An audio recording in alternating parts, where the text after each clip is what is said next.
From Provo, Utah, this is the Ultimate Final Fantasy Podcast with your hosts, Joseph DeGolier and Caleb Schweiss. This is Ultima Final Fantasy.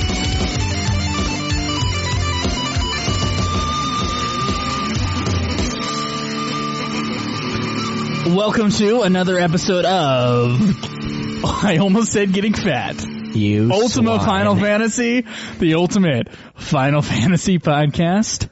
I am Joe. And I'm Caleb. And we're going to continue our Final Fantasy XIII review. And I swear to God, this time we're on top of it. Oh, please. Because the gameplay is the one thing that we will never forget. Because there's so much of it that, yeah, you just can't. We'll erase history all we want about. Yeah, don't worry about what I just said. No, but yeah, we did just fine. Yeah. Let's brush it off the shoulder. Final Fantasy XIII gameplay. Yes. Oh yeah, I can't wait to get into this. Gameplay, design, music, legacy. We're gonna answer some questions, and then we're gonna put it on our ranking. Oh man, do you know where you're gonna put it yet? Oh, I can't tell you yet. You do know, though. I can see it in your beady little eyes. Actually, no. Okay. Your eyes aren't quite that beady then. Anyway, you can find us on YouTube.com/Ultima Final Fantasy, Twitter. Follow Caleb at UFF Podcast, Facebook.com/Ultima Final Fantasy. Get an occasional double message by following our Twitter page. You can explain to people what that is. All right, so sorry to interrupt you, but we had an interview with Nero, right? And he said back, he's like, "Hey, shoot me a link when you guys do the second part, and I'll get you some views." And I was like, "Views or a podcast?" But then I realized, oh, it's Twitch. And Joe answered him, and then I answered him. Joe's like, "All right, thanks, man." And then I answered her later. I'm like, "All right, we'll do that, thanks," or something like almost the same message. And then I look through, and I'm like, "God damn it, Joe, you answered him already," and then I answered him again. Seem like idiots. I should send like a third one in Spanish or something. Si, senor. Like, You should. I totally should. He's like, "Stop. Just leave me alone." How many fucking hosts do you have? You can go to Twitch. We have less than he does. You can go to twitch.tv/Ultima Final Fantasy and follow Caleb's playthrough of Final Fantasy XIV, which, by the way, you can join in playing with us Monday, Tuesday, and Wednesday at 6:30. That's when Caleb's supposed to hop on. Yeah. So get on around then. You can either watch him on Twitch or you can join him in the game itself. It's true. We're on the Brynhilder server. Mm-hmm. Brynhilder. Yep. Have you, what did you choose for your class? Just real quick. I'm a white mage. Oh, I'm a mage. I'm not sure which. I'm in white clothes, and that's not what I wanted. You might want to restart if you don't want that. I want a black mage. That sounds like white mage. Well, it just says like mage. I don't actually know. It was like 3 a.m, though, and I was like, "Oh God, these things! What is this?" See, I'm continuing off where I left off, which is like after the little bit in the first 15 levels or whatever. After the little bit, you go on from there. Anyway. Shit. Yeah, I didn't have the pointy hat. So if you love this messy fucking show, you can support us on Patreon. Our new website, ultimafinalfantasy.com, brought to you by our Patreon donors. Yeah, join the forums there. It's legit. Yes, join the forums. My picture is bigger. I get the full cactar this time. All right. Shall we move on to gameplay of Final Fantasy XIII? By the way, if you're listening to this part and haven't listened to part 1, you're an idiot. Let's get to gameplay. Wow. All right.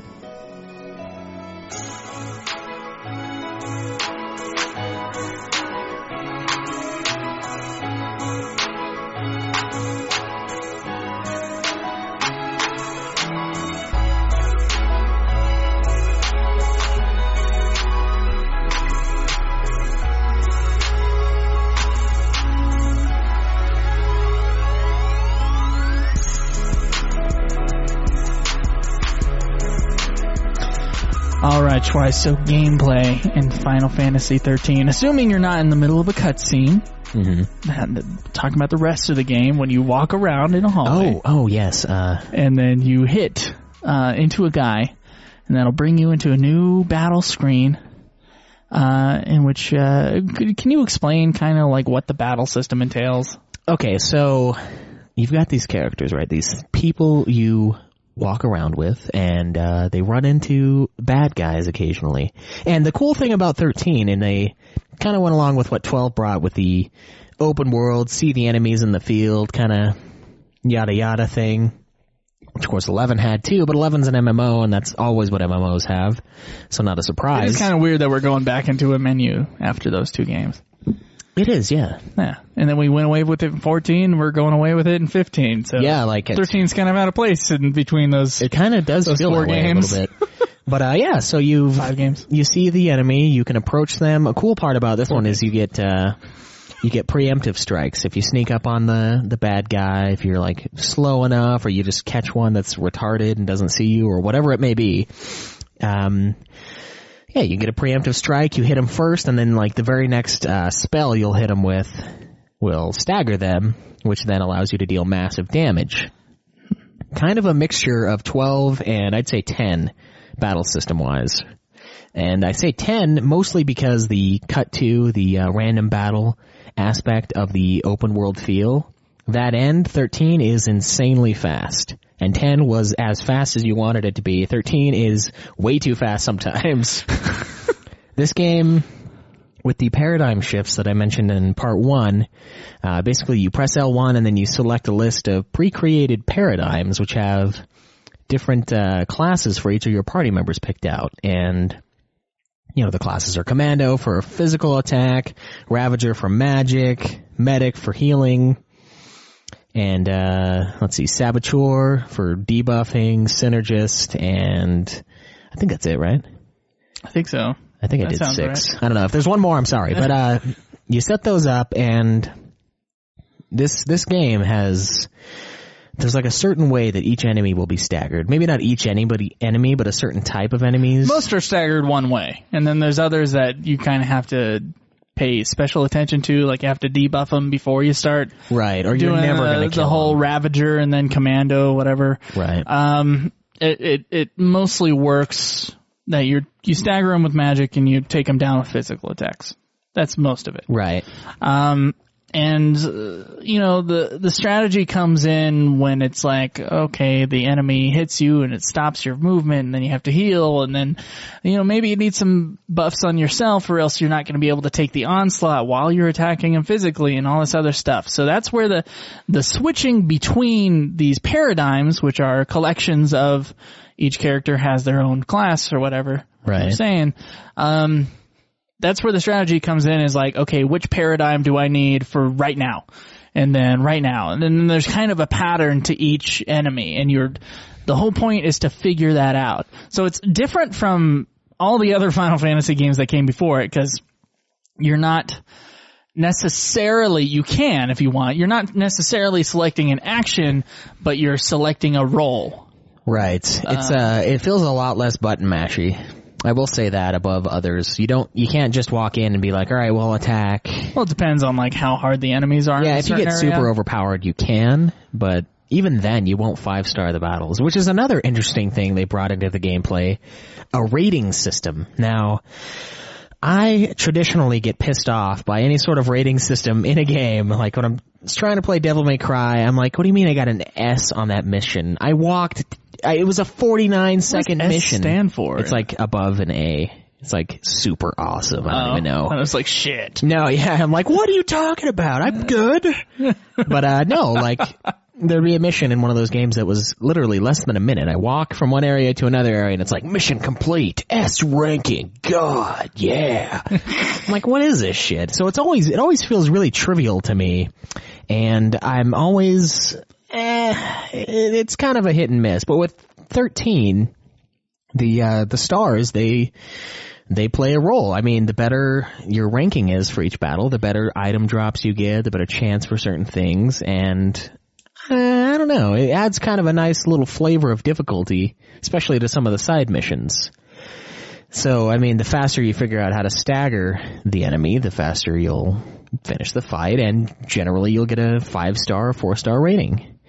And so, yeah, they changed a lot of stuff with this one. They made it a little bit more back to form with a hybrid from 10 to 12 with the open world and really fast style, and I don't know, it's just, and then they throw that in, and I was like, that's kind of weird. I don't know. How did you feel about that? Like, did it bug you ever? The rating system? Yeah, thing? like it just seems odd. Well, it simply supports the fact that the strategy is getting them down as fast as possible. The gameplay is set up so that it is already extremely quick gameplay. The enemies are extremely fast, and the whole point is that you just want to get through that shit as fast as possible. So Right. it's a game where if you're in an area that is above your level, it's a game that rewards quick thinking and strategy. Yeah, you got to be really fast, especially post game grinding on the Adamantoise guys. They will fuck you up very quickly if you're not on top of it. So it's amazingly fast, and I found that pretty refreshing. Not that, we mentioned this earlier, not that 12 is slow, but 13 is just so fast that it just feels great. It feels good to have a game that I've got to be on my toes at all times, or guys will kill you. It's always, if you're at where you're supposed to be at in the game, it's always challenging. Yeah, which is most of the game for us, because there's not really that much to do other than like the occasional hallway to a treasure chest and then back to the regular hallway. And well, that's for a large portion of the game, yes. Right. But yeah, it does open up, but same thing. I don't know. I thought it was pretty fun. I feel like there was a lot of challenge to it, and the fact that a random encounter on guys that I've killed 8 or 10 times can still kill me, I think is kind of admirable. There is a way to grind your way out of it to some extent. You get the Crystallarium locks until you reach certain points of the game, and that kind of prevents you from just leveling up until you can kill everything immediately. That and the battle style, and I kind of praise that in this game. It's nice to not be able to just grind your way out of every situation, to just buff your characters to the point where nothing can stop you. You still have to know how to play the game. I like it, but there's no place in the game that okay, I respect it and I like it. One part of me really likes that the game is always challenging in some way. And is always asking for some kind of strategy. The other part of me is kind of misses mindless leveling up. Kind of misses just attacking the wolves on the way and just doing like 9,999. Yeah, or maybe a little level up dealios like like finding a little rare game in a wall and setting your gambits exactly so that you only attack his spawn and thus only get experience from his spawn, and he keeps spawning him. And you buff him to help you. You walk away, and then you come back and you're 30 levels higher. Yeah, that's true. I miss those things. This game did not have that in any way. I mean, even if there was a creature that kept summoning its spawn, which there are, I don't know if the XP stacks, and even if it does, it's not worth sitting there all day attacking these friggin' mech beasts. What sucks is that because of kind of like the experience differences in different areas, the game is always like, well, you're just going to waste your time here. You might as well try the really hard shit. Yeah, go fight that boss that you've died to 20 times now. You can kill it. But that's kind of how it does. You can kill it. Just figure it out. Yeah, just don't suck. But so obviously we both had difficulties with this game. Oh yeah, there were certain boss fights that I was like, oh my god, how am I going to get past this? Yeah. And then I would turn it off for a few hours, go cry for a little while, and then come back and on my shoulder, yes. And I would beat it. Just like immediately. I'd be like, oh yeah, that wasn't that bad. I just sucked before. I had this awakening, this internal realization of what I needed to do. I just wake up in the middle of the night with cold sweat and I'm like, oh, triple sentinel. And then try disaster. And then I fall back asleep just immediately. Then I wake up the next day and I'm fine. I just beat the boss. Yeah, it's like, something, I don't know. I just felt like this was the right thing to do. Yeah, I had some epiphany last night. But I don't know. I thought it was pretty nice. I do agree that it is nice to be able to be cheap with the game, and 13 takes that away, and it also takes away the cheapness of just grinding your way out of it. So on one hand, I miss the days of just mashing X and killing everything, but I also give the game props for making it still difficult every time I run into a battle. I can kill the Adamantoise guys. This game doesn't fuck around. Yeah, it really I guess doesn't. that's another way to look at the linearity and just being like, you know what, this game doesn't want to waste. Actually, okay. This game is serious and it wants to get down to business. And you will make it through the giant story section of the game, and then you will do all the hunts, and you will 5-star them, and you will level up your shit. Oh yeah. Because otherwise you will be punished. That's how it is. Yeah, that's kind of how it is. And when it comes to gameplay, we can't leave out the side quests in this game. There are not very many as far as like sections. There's not like the chocobo race, the butterfly catching, the da-da-da. There's a ton of hunts, and then the really annoying little thing. Oh no, there's a side quest with the chocobos, I guess. They're running around digging up treasure. That's a side quest, I'd say. Yes, yeah, it's a little activity. There's a trophy for it. Oh, is there? Yeah. You have Then to it's do a side quest. Yeah. You have to do enough of them to get the ribbon item. I think it's like the 50th or 20th or something. So there's only two different types. Two different types of side quests, yes. And there's the 64 Seath Stone missions, which are essentially people that were turned into Seath but are still able to kind of find peace by you carrying out the mission that they were meant to do, which is somehow kill this monster that they couldn't kill. It's like, dude, just level up. Like, go beat the game, and then come back, and your Crystallarium's completely unlocked and level grind. Like, what do you need help with this? What's wrong with you? And so yeah, they couldn't do it, and you just kind of do this little mission for them, killing a certain beast. And one of the trophies that is kind of a difficult one is 5-starring all of the hunts in the game, and that's kind of difficult. To be honest, it's another word that rhymes with hunt. Yeah, huntish. Yeah, and I don't know. There's some that are pretty easy, and I 5-starred the first time, but then there's some like the final guy. He is a pain in the ass. What's his name? Do you know? I think the title of it is the Doom Herald. It's like Vertrexanox or some crazy name. Do you think he kind of like the big boss, like the big final guy? Yeah. Like Arya Isomat? Yes. Okay. He's a lot faster than Isomat, though. Is he harder than Isomat? No. But not. How about to 5-star? No, I 5-starred him the second time I killed him. Oh, that's good. But he drops an item called Gold Watch, which reduces reduces the time needed for a 5-star. Right. Because it's based on how quickly you defeat the enemy. This Gold Watch extends that time, so 5-starring is a much easier task. So I go through, I'm taking out the hunts. Most of them are whatever. There's a few memorable ones that I really want to talk about, though. There's the final guy who was relentless and he could do some serious damage quick. And just out of nowhere, I'll be like fully buffed, fully healed, and then just one person dies, and then everyone else dies, like immediately, and there's no getting out of it. It's just so fast. There's him. There's the giant cactar, which I, of course, enjoyed, because the cactar is one of my favorites in the series. You basically, to start the hunt, you have to go kill a cactar, just one cactar at any point, so like you'll probably have the ability to take it on. And you walk up, and it's the cactar that you first find on the plains that looks like picking on Saz. It's like running around him and making him all mad.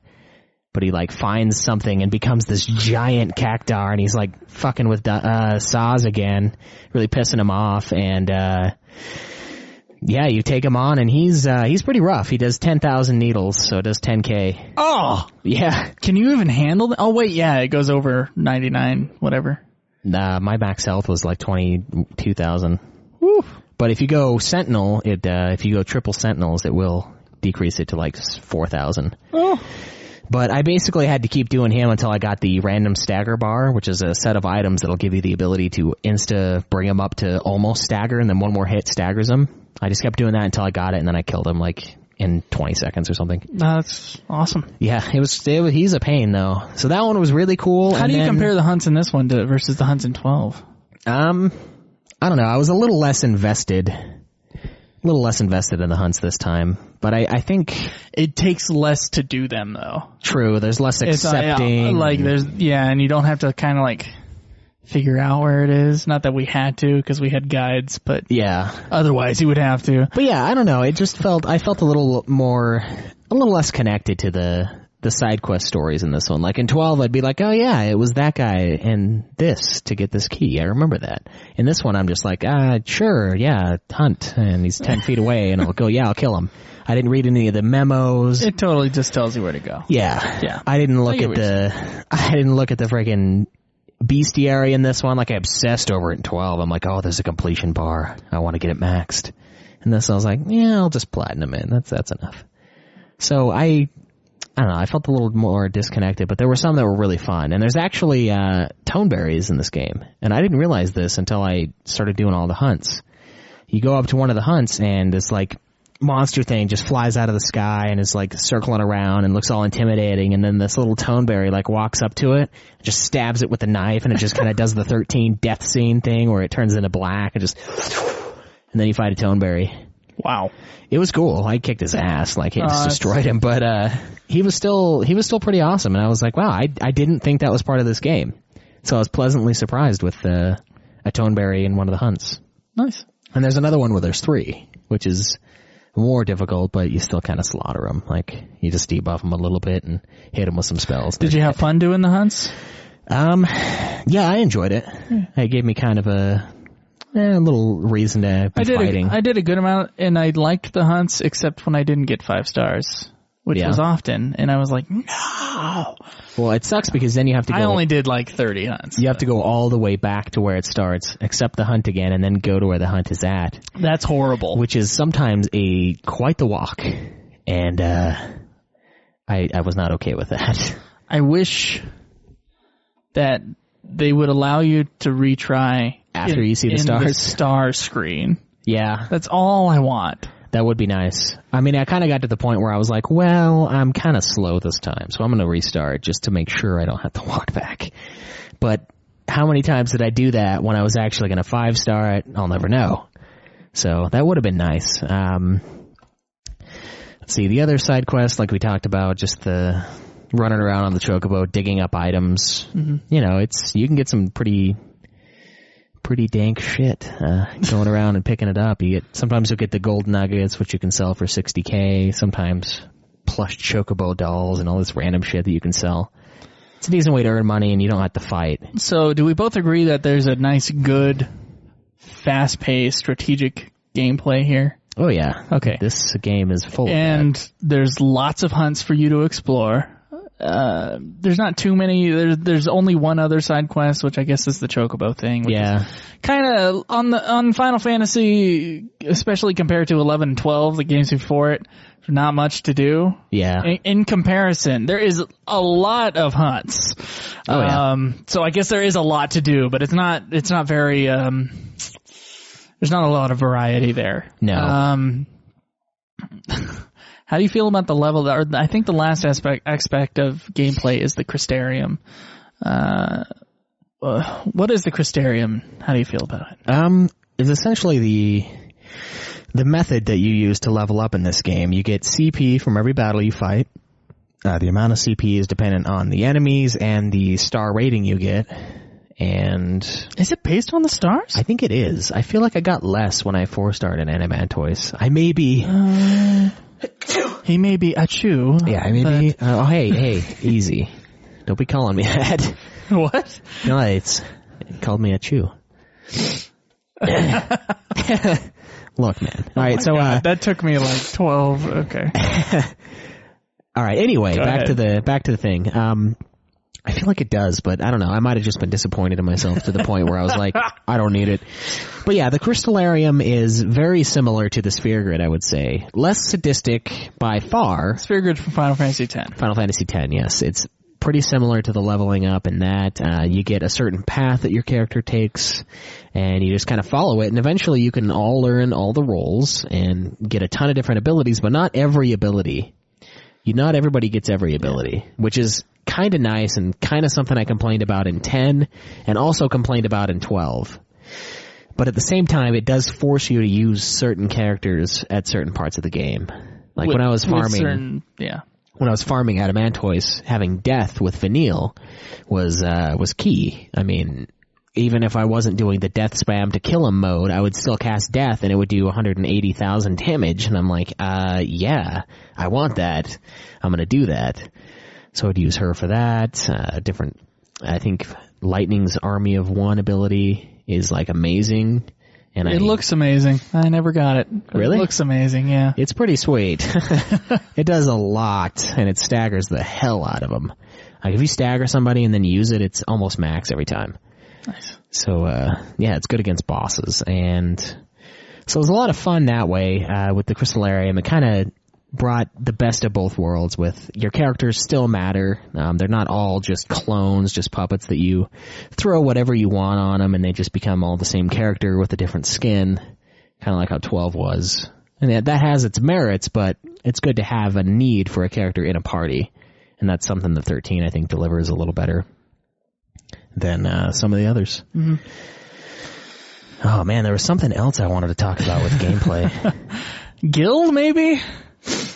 Fucking Gil in this game is so hard to come by, and especially you with your trophy that you're trying to get. Yeah. You want to talk about the trophies a little bit, maybe? Because or at least the accessory upgrading trophy. So there's a gold trophy, and this is probably the last thing you'll ever do in this game before you never touch it again.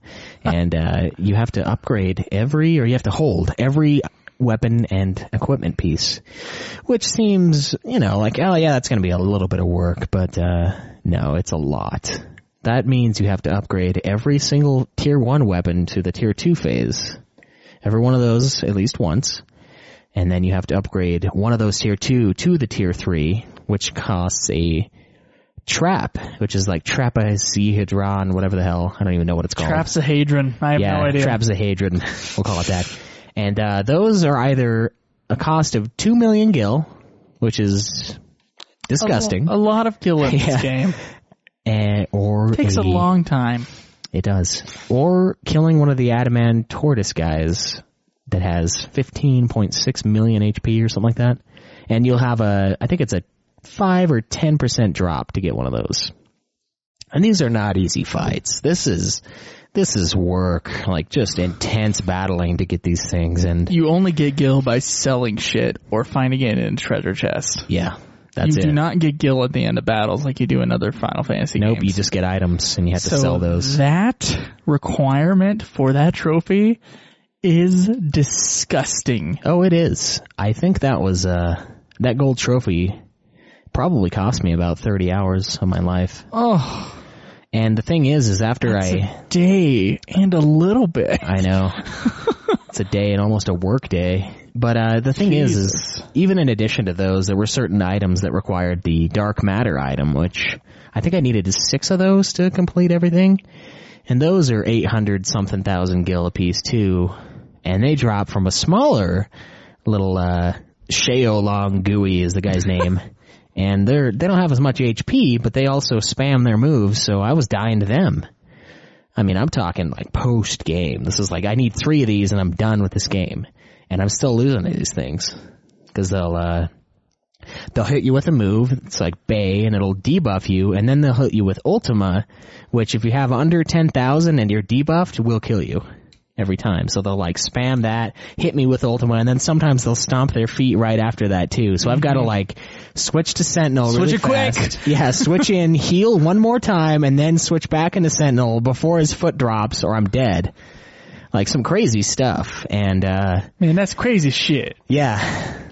It's a lot of work to get that platinum. I'm kind of ashamed how much time I poured into it. And it wasn't even... Less time than FF XIII. Less time than FF XIII, yeah. I was about 30 hours. Well, I'll say 20 hours because some of that I messed up and had to go back through the first 10 hours of the game. Hear that in the FF X review. Yeah, hear all about my shame in Final Fantasy X Part 2. But yeah, so not as much time, but I feel like the mindless grinding kind of brought it down a notch, even though... For most of it, I was kept alert and engaged. The fights are intense, but it wasn't really fun, per se, after the first 80 hours. Yeah. But it's not like the Final Fantasy X shit was fun. No. I think Platinums are simply a way of saying, hey, I love video games so much, I'm willing to actually torture myself with them. Yeah, I don't know. Some of the trophies in 10, I didn't really have that big of a problem with, though. Like the Chocobo Well, you had one. to kill the guy that like kept farting on you. Yeah, the guy who over kept and over casting again. flare or whatever. Yeah, flare out of his ass. That's true. That was a lot of the game, actually. That was like 20 hours of staring at the guy's friggin' pucker. But, you know. Oh, God. But it kind of felt that way. It felt very similar to 10. Mm-hmm. But 10 at least had I think the capture quest was kind of fun. It was frustrating when the things wouldn't drop, but it was at least going around to different areas, seeing different areas. Like the Archulite Step is all I know of Final Fantasy XIII now. Like just, I could navigate it in my sleep. I could probably defeat those guys in my sleep now. Wow, nice. If I've got my paradigms right where I remember them, I'm golden. So, a lot of good solid content until the late game trophy, hunting. And then it becomes really mundane and frustrating. Yeah. But that sounds like 10 from your experience of it. Yeah. Yeah. Yeah. So, good gameplay? Yeah, I think the gameplay is great in this game. I think the gameplay is also great. A lot of people hate it, though. I feel like if you hate it for the gameplay, you're too slow for it. I know Either that might be a or you're little just, rude, but maybe it's just not something you want to do. Maybe you don't want to be kept active through the fights. Maybe you're in it for the story kind of thing. I don't know. Or do you just miss the old gameplay and thus you're judging 13 too harshly for such a thing? I thought it was pretty refreshing, though. Yeah, it's fun, actually. I'd say that's where this game really hits its I remember stride. the first time I played FF XIII, and I used to really hate to grind. I still do. Used to, and I still do. I used to hate just the utter grind of the other Final Fantasy games. Right. Then FF XIII came out, and played it, and I was like, I'm grinding right now on Pulse, but I'm having fun. I'm not bored. Like, this is fun for me. Yeah. And now this time around, it's a little different because we got a time deadline, and so that might, change kind of the way I look at things. But at the same time, it wasn't mindless. That's for sure. Yeah. Like, even if I was grinding on the exact same guy over and over again because he's a quick fight and, I know what I'm doing. He's half dead when you get there. It's still kind of ooh, yeah, I'm ready. Yeah. And then if something goes wrong, I'm like, okay, I gotta deal with this now. Yeah, there's that, and even... It's not going on the world map, going back and forth, and then you get into the thing, and then you're like, pressing the X button, come on. Yeah. Come on. And some of those late game 10 stuff had that too, those big boss fights, but not the whole game. There were plenty of times where I was like, all right, I can sit here and kill these Sin Spawn all day. Mm-hmm. Like they're not going to touch me. But I have to advance, so I'm going to kill this thing. It is unfortunate that the game, because it throws so much at you, especially if you're getting from higher level when you're doing that shit that you were doing. It is kind of unfortunate that you never get into a god mode spot where there's not something in the game that is not difficult. Yeah. Unless you really go back. Like those bomb things in the cave near the end. I can slaughter those. No problem. Well, I'm saying there's always a guy that's just a little rough. Yeah. Even a random guy. That's true, yeah. The end boss, I slaughtered him and Barty going back through. There was still a time where I'm like, I have to heal really fast. I'm like, why? Why can't you just die? Why can't you just die? I like that. But, yeah, no, it's interesting, and I find it positive, though. Okay. I think it was good. It made you have to pay attention, and I don't know, I feel like if you're going to criticize the game, the gameplay is probably not the strongest argument. No, it's a great gameplay. Yeah. I think it's great gameplay, honestly. It's different. The leveling up is kind of and the fucking Gil is ridiculous. Oh, yeah. It's sick. But the actual fighting, the battle system in the game, I love it. Yeah. First little while I was like, man, I missed this actually. I was like, this is really fun. It's no longer just the attack, heal, the mindless attack, heal. Yeah. I get what you're saying. I had to go for it. Yeah.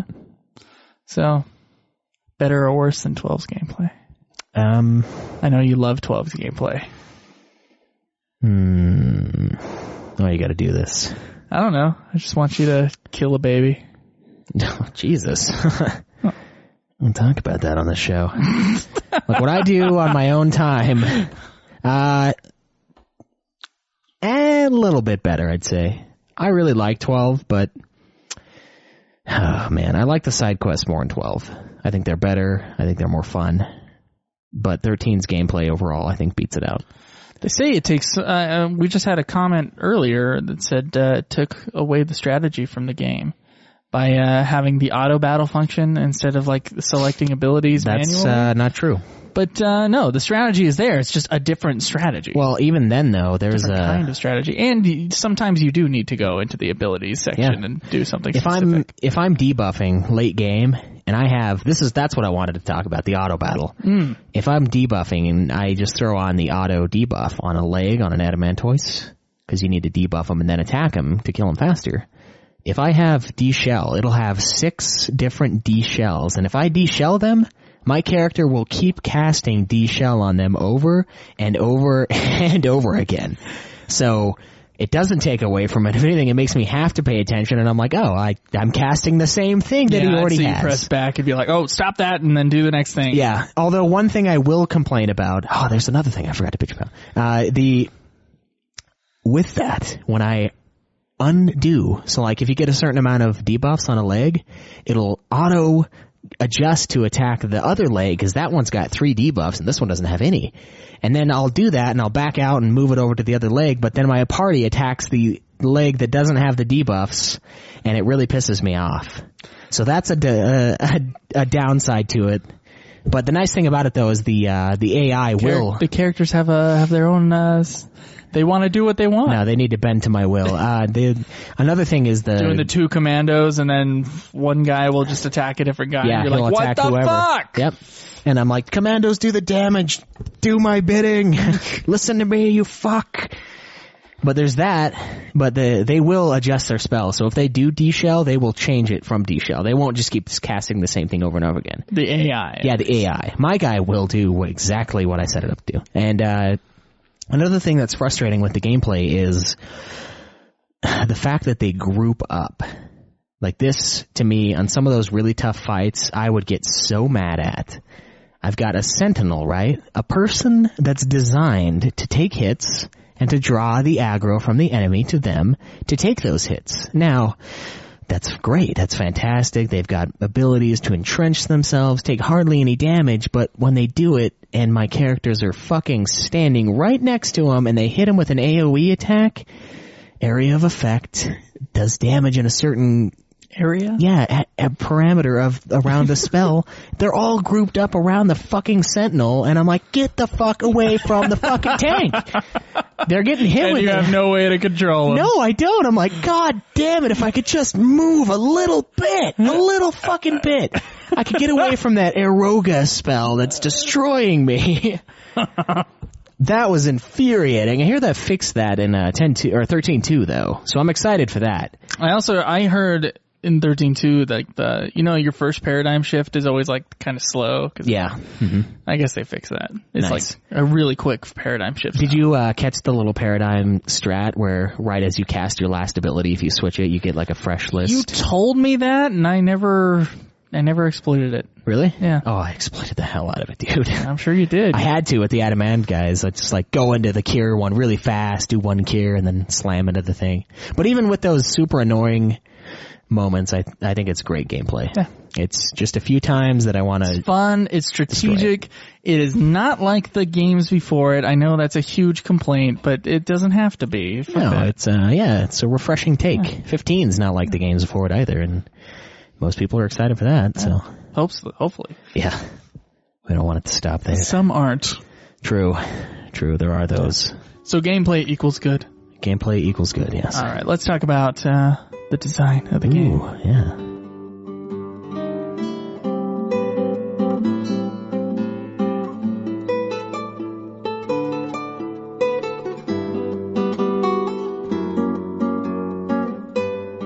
All right, so what did you think of the design of this game? I mean, I know It's their first foray into the PlayStation 3, and as we know from PS1, it doesn't always go the way they want it to, as far as the graphical quality, the capacity of it. 13, though. 13 is still one of the best looking PS3 games. It is. In fact, can you think of a better looking PS3 game? God of War 3 looks better. But God of War 3 isn't as massive as Final Fantasy 13, so it's not as impressive. The 13 looks amazing. The cinematics are awesome. The character design is, it's great. They look realistic. They've got good facial features. Agree. All the enemies look amazing in this game, too. There's great shadowing, great shading. I don't know. It just looks really fucking good. Yeah. The backgrounds, the world, all of it. Doesn't always... It's beautiful. Yeah, it is. And it's not like the other games where it was like, there's kind of the gameplay graphics. And then the cutscene graphics. Yeah. They're both very comparable. Yeah. It just looks amazing. The lighting effects in this game are incredible. It's true, yeah. The way they use like the crystal kind of thing that they've always had in the Final Fantasy games. All the kind of crystal-y like stuff, that glassy shade that they kind of have over everything in FF XIII. Yeah. And it is just gorgeous. Yeah, it is. It's one of the best looking PS3 games out there, I think. Yes, I think it looks better than any PS4 game I've ever seen. Really? It might not be in terms of like pixels or whatever, but it's not only a good looking game in that sense. It's also like it's beautifully designed. Yeah. The colors and it's very aesthetically pleasing. Yeah, extremely aesthetically pleasing. Well, I mean, we know that it's not always about the pixel either, because Final Fantasy XII. Final Fantasy XII looks better than Final Fantasy X, and yet it's a big jump, and yet it's less. So it's all about what you do with it. It has less polygons. Yeah. That's what we're trying to say. It's not about the polygon size. It's about what you do with it, guys. Yeah, exactly. For all you graphic artists out there. Now, there is one thing here. Yoshitaka Amano, what was it, Amano? No, Nomura. Nomura was in charge of character design, wasn't he? Yes. Bastard. Yeah.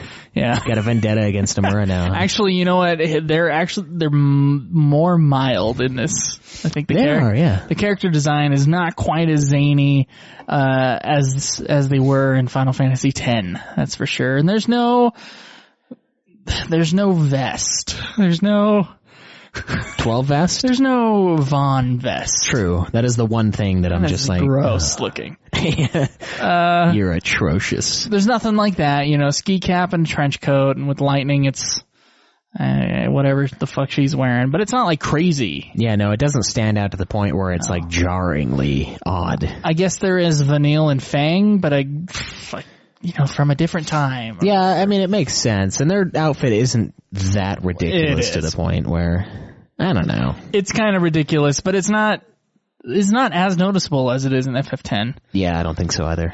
Which I believe was the last game Nomura did the character designs for. Yeah, main series wise, I believe so. And he really likes his fucking weird shit. So yeah, he likes his anime. I'm kind of glad that he toned it down just a little bit for FF XIII. Yeah. And so that mixed with just the beautiful rendering of the environments and the creatures, it's a beautiful game. It is. I mean, the hair looks good, everything. My favorite scene visually, at the very least, is Snow and Sarah in the fireworks scene. You know what I'm talking about? Yeah. And they go out there. Like that, in its fully rendered 3D state, is just beautiful. Yeah, it's pretty good. Like anything that Pixar could put out, like it'd be about the same quality as far as the detail and animation and just gorgeous design. In that one scene, it's just it's jaw-dropping, and it was especially jaw-dropping in 2010. Yeah. I was just like... Yeah, no, the game looked fantastic when I picked it up. This game looks incredible. Yeah. Eye candy everywhere. Oh, yes. Yeah. In many, many different senses of the word. Jill. Yeah. Oh, your tiny tie. Just the tie. That's right. Oh, jeez. So, I really don't have any complaints about the design of this game. I don't know. The Fro is awesome. The Fro mechanics were well done. There was some really awesome wave. You know, I can't imagine how long it takes to clean the chocobo shit out of the hair, but whatever. Don't worry about the technical side of the chocobo and the hair. I don't know. Maybe the chocobo flies out to take a shit. Maybe. He probably had to train it to do that, though. Yeah. He's like, hey. So at some point he had chocobo shit in his afro. Yeah, he probably had to shave it off. That's too bad. I can't imagine cleaning that out. But, I think the game looks great. I mean, there's a few outfits that are like, it looks kind of retarded, but it's never like just, what is that? Yeah. Like they're almost naked or whatever. It's pretty good. There's one part of the design I don't like, and I'm not sure if this goes under design or, is some kind of mechanic. When you're running around and then you hit a jump spot, and sometimes you can get in like a jump spot loop. Oh, yeah. That's probably more gameplay, but yeah, I hate it. Okay, well, let's talk about that for a second. The fucking camera in this game, the game wasn't sure whether or not it wanted to be like a fully rotational kind of camera like they have in FF XII and FF XI, or if it wanted to have a fixed camera like in FF X or, FF 9 or 8 or 7, right, where the game decides where the camera goes. No. They just, it's kind of a mishmash. Yeah, it's like a hybrid. It's really messy because it is. You can move the camera, but at the same time, the camera decides when to stop your movement. Yeah, it's strange. And so, you do have bad situations where, like, you were in a weird jump spot before, where it was like one hallway, and then there was a thing below, and then there was another jump. Yeah. And it was basically, it was 3 jumps in a row. But then if you got the camera in the wrong spot, it'd be like jump, jump, jump, and then you go back. Yeah. Not on purpose. You're not trying to. You just go be like, bing, bing, bing, bing, bing, bing. And so that was pretty terrible. The camera is noticeably, generally bad. Luckily, it's not part of the gameplay. So, not too worried. Yeah, no, it's not a big deal. There's only a few locations where it would really screw you over like that. But, So, I think besides the camera, wow. The game is just incredibly beautiful and is, I think even still, I know with the original release of FF XIV, it was like this incredibly graphically like thing, but they had to bring the graphics down, I guess, for Realm Reborn to make it like more playable or something like that. That's what I heard. I still think, and even with the cutscenes in a Realm Reborn, Final Fantasy XIII is the best looking Final Fantasy game out of all of them. Okay. I mean, it might change with FF XV, I don't know. But so far. Oh, I'm sure it will. So far, I think FF XIII is just like the king of the graphical and design and everything of the Final Fantasy games. It's so good looking. There's not a single frame that you couldn't like just take a picture of in that game and just be like, wow, doesn't that look great? Yeah, that looks great. Yeah, there's some fantastic environments and everything in this game. It was good. That's another area where it really excels. Mm-hmm. The environments. Well, you said there was a different team for each environment, right? Yeah, that's what they were saying. So do they each have their kind of like own designer? Because I know each of the environments, each of the 11 places or 13 places that you go through, they each have a very specific look to them. Yeah, they do. It's not like in other games where the world kind of has a certain feel and they're all kind of tailored to that. There are some like vastly, FF XII, I'd say. Yeah, there's some areas that are vastly different. I mean, there's the Lake Brescia area versus the forest right outside of, what is it, Palimpolem? Blah, blah. Versus like the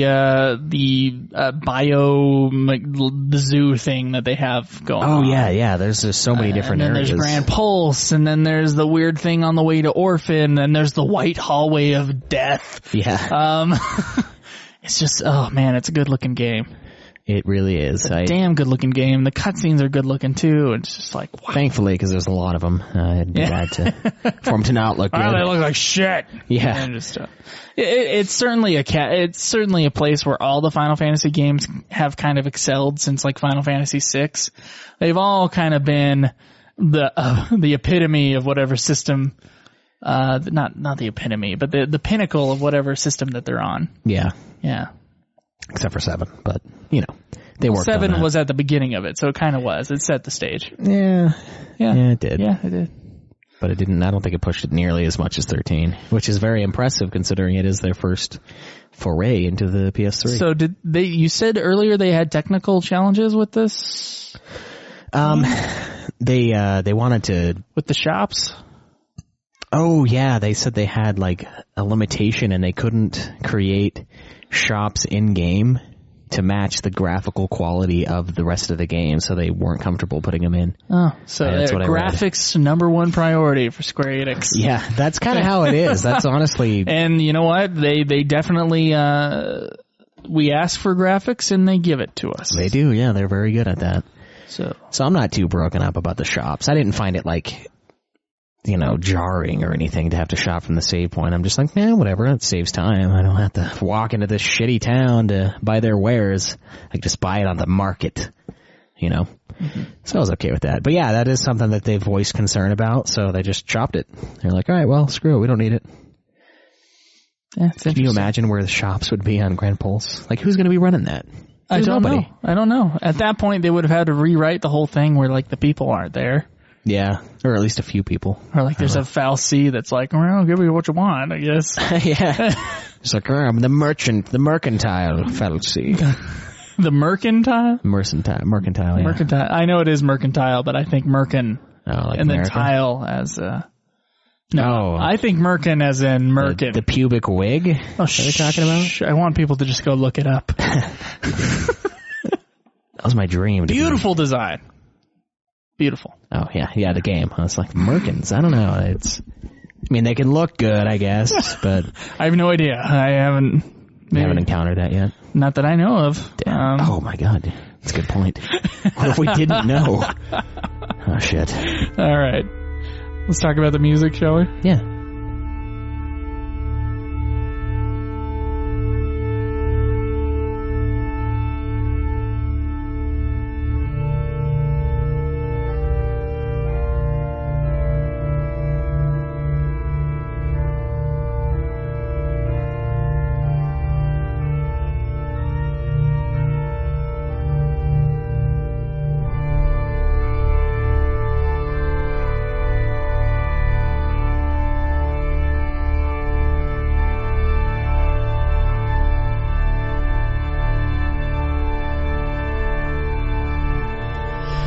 So how long has it been since Nomura left us? Well, Nomura never left us, but... Just kidding. Nobuo. Another N Japanese word. How long has it been, Schweiss? Not, FF XII. Okay, it's been a while. He's been gone, and we're coping, and we're finally saying, you know what? We can make music that's not just background music. Not just background noise, with maybe one song that you're like, yeah, I could see this being good, and never listening to outside of the game. And with 13, I think they stepped it up a notch from 12. You think so? Yeah, as far as the soundtrack goes. Heard a lot of people on our forums and such saying that they hate the fucking music. Now, I do hate the vocal tracks in this game. I absolutely despise them. As I do for almost every other vocal track in a Final Fantasy game. They should be purged. But outside of that, there's some zany stuff. There's that one track that sounds like springs. It's like boing, boing, boing, boing. But it's not annoying. It's kind of fun. I don't know. It doesn't really piss me off to the point that I'm like, Leona Lewis, get the fuck out. Get the fuck out of my game. You know, there's never a time like that with any of the zany tracks. And even the one that's like, that's like weird. I mock it all the time. But I like it. It's like, yeah, it does that twice and then it goes into this kind of, yeah, like it's fine. I don't know. And then the battle music, oh my god. The Bartandalis fights. Oh yeah. The choir stuff. I will tell you, it gets old after fighting him like for the 7th time, but it's incredible. I know. I still think the piece of music is awesome. I had to fight him a few times on one of the fights, and it's intense. It's cool, man. And yeah, I think it's a pretty solid soundtrack. I don't know. Pretty solid for a game. Not quite as awesome as some of the other Final Fantasies, but I would put it above. And we love to rank. But soundtrack wise, I did enjoy it more than 8's, I'd say. Yeah. And that was Naboo. There's nothing quite so many people are just gonna be like, fuck this podcast. Hey man. Every time you say one bad thing about whatever they love, they leave you. Yeah, that's true. That whatever. We ain't got time for that. Look, man, I agree with you on a lot of the 8 soundtrack thing, and if people are curious, you can go listen to the Final Fantasy VIII review part 2. Esthar theme has not been duplicated in horror. Terrible.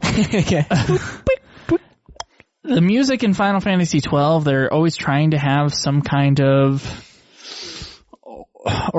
even though it's not, it's all synthesized, but orchestral kind of sound to it. Yeah. Do you know what I'm saying there? And I think it's the same with 11 and really all of them, except for FF X had some electronic kind of score. Yeah. FF XIII doesn't shy away from electronic score. And in fact, with the exception of like the Bartanilus fight with the choir stuff, it really stays within the electronica and the rock kind of area. Yeah. As far as the music is concerned. So it makes the music of this Final Fantasy game extreme. It's very unique. And it's very kind of like, it's, instead of being really melody filled, like 9s like per se. 1 through 10, I would say. Okay. There's a lot of melody there.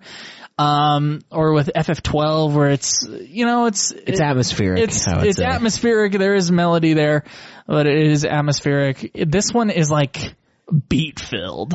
Yeah. Oh, dude, the Chocobo theme, that drum solo in that there thing. You go. There's an example of it's that. amazing. Yeah. It's like Dave Lombardo drum solo just for like 2 minutes. Now, I'm not going to say what type of music is better. I think the Final Fantasy XIII soundtrack really matched the game. Yeah. Very well. And certainly, like, you couldn't hear in that game at all. Like, you see that game and you wouldn't think, okay, Nobuo's soundtrack, like, you wouldn't really fit there. I mean, if Nobuo was the composer, he would find a soundtrack to fit that. Oh, yeah, that's what he does, but you think it excels without him then? I think it does just fine without him. Yeah. Now, I don't know or remember the names of the composers on this one. I think they did an okay job. Yeah, I think they did a good job. And there's a lot of tracks that I really love. The final musical piece, the like, everything kind of operatic in Final Fantasy XIII is just awesome. And yeah. I love that thing. And the boss music, I love. The regular battle music is sweet, or it's like the kind of hard rock. Dun, dun, dun, dun, like, yeah. Yeah, no, it was good. It's awesome. I rarely would find a moment where I felt the soundtrack was super lacking or frustrating. It was all at least good, I think. I don't know. There were some parts where I mock it, like the springs or the but it's all in good time. I think it fits. Yeah. I think it's extremely good too, and I know people that don't like the soundtrack, and I don't understand it. Well, I still do hate the vocal tracks. Nothing will get me away from that. Now, the song at the end of the game, while I don't like, I will acknowledge is better than most of the songs at the end of the game. Although, they did get a pop singer to sing it from North America. So, wasn't, no, listen, I think they actually just took a song off of her album. Yeah, they did, yeah. Leona Lewis, the My Hands thing. There's the Final Fantasy ad for the CD in the booklet. Final Fantasy XIII has a theme song, and they chose not to bring it over in the North American version. Well, screw them, because the song at the end didn't fit. Is it bad? It's not that the other one would fit either. Oh, okay. Jesus. Because the 12 one didn't fit, the 13 one didn't really fit. It's just all over. Yeah. I don't know if Leona... I guess Leona Lewis is British. We probably said she was American. Is she? I don't fucking know. I have no idea. You can't really tell when they sing. I don't listen to pop that much. But no, it's not, even then though, it's less insufferable than some that we've experienced. Yes. So, yeah, you know, I think Nobuo has higher highs, but also lower lows. Yeah, you think so? Yeah. All right. That's fair. I can't. So I think 13 is a good solid soundtrack. I do think it's more memorable than FF 12's or FF 11's soundtracks. Oh, yeah, I would say so. Though, of course, the 7, 9, and 10 soundtracks are still like... Yeah, those are great. Way 6's great. soundtrack is great. Oh, 1 through 5, they reuse a lot of the same tracks, but those are all great, and then their unique tracks are still good too. So yeah. Yeah. So not quite up to par, but still holds its own, I'd say. For sure. Holds its own on a higher level than some that I... It's not the best. No, but I mean, like you said, it's not really about being the ultimate soundtrack. It's more about fitting the game itself, and I think it does a pretty okay job of that. So I don't know. It's good. Yeah. Good shit. Yeah. Totally cool with it. I don't know. We are entering into another realm as we go past this. I mean, we'll hit Nobuo Uematsu a couple times. Yeah. With these spin-offs and sequels and FF 14. I think he has a theme song with it or something. But other than that, it's just no Nobuo. Yeah, I'm sure the spin-offs he's involved in. There's a couple of the old ones, old spin-offs. I think he, like Mystic Quest or something, he did the soundtrack really not for. Not Advent Children or anything like, or not Advent Children, Crisis Core? I don't know on that one. I'm not sure either. I think he was he even still there? It was like 06, 05. He might not have been. Oh shit. Yeah, it might be over for old Naboo. Yeah. That's too bad. That is, that's way too bad. Otherwise, though, I thought it was great. All right, yeah, fair enough. Shall we move on to the legacy? The legacy. Quote unquote. Yes, let's do it. Actually, you know what? I think we should do questions first. Don't you think? Listen to some of our listeners. Yeah, we could do that. Questions? Okay. We'll save the legacy for last. Let's get to the questions. All right.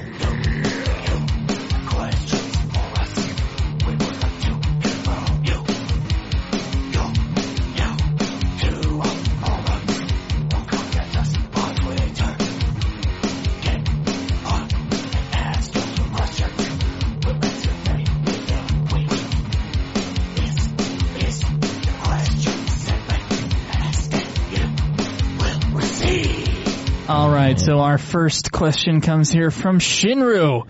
What are our thoughts on Vanille's Ahem battle cry? He posted a little 15-second clip here. Are you prepared for this, Joe? I am. Alright, let's do it.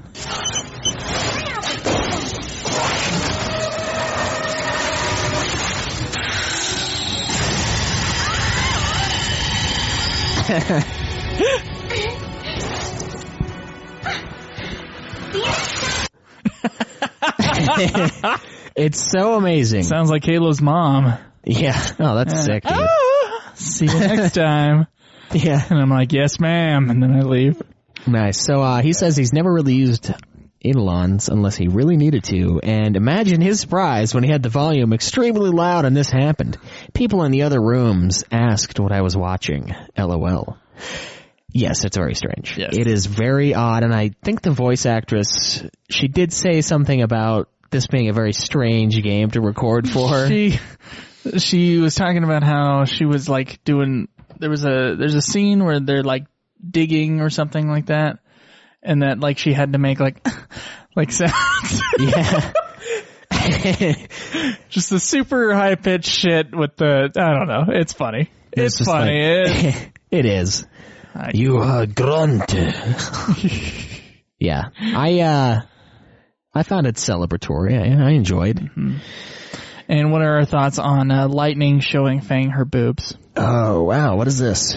Of course, Lightning's mark is on her chest. Oh, yeah. And there is a scene where she's like, Fang's talking about how on the symbol you can tell how long you have left.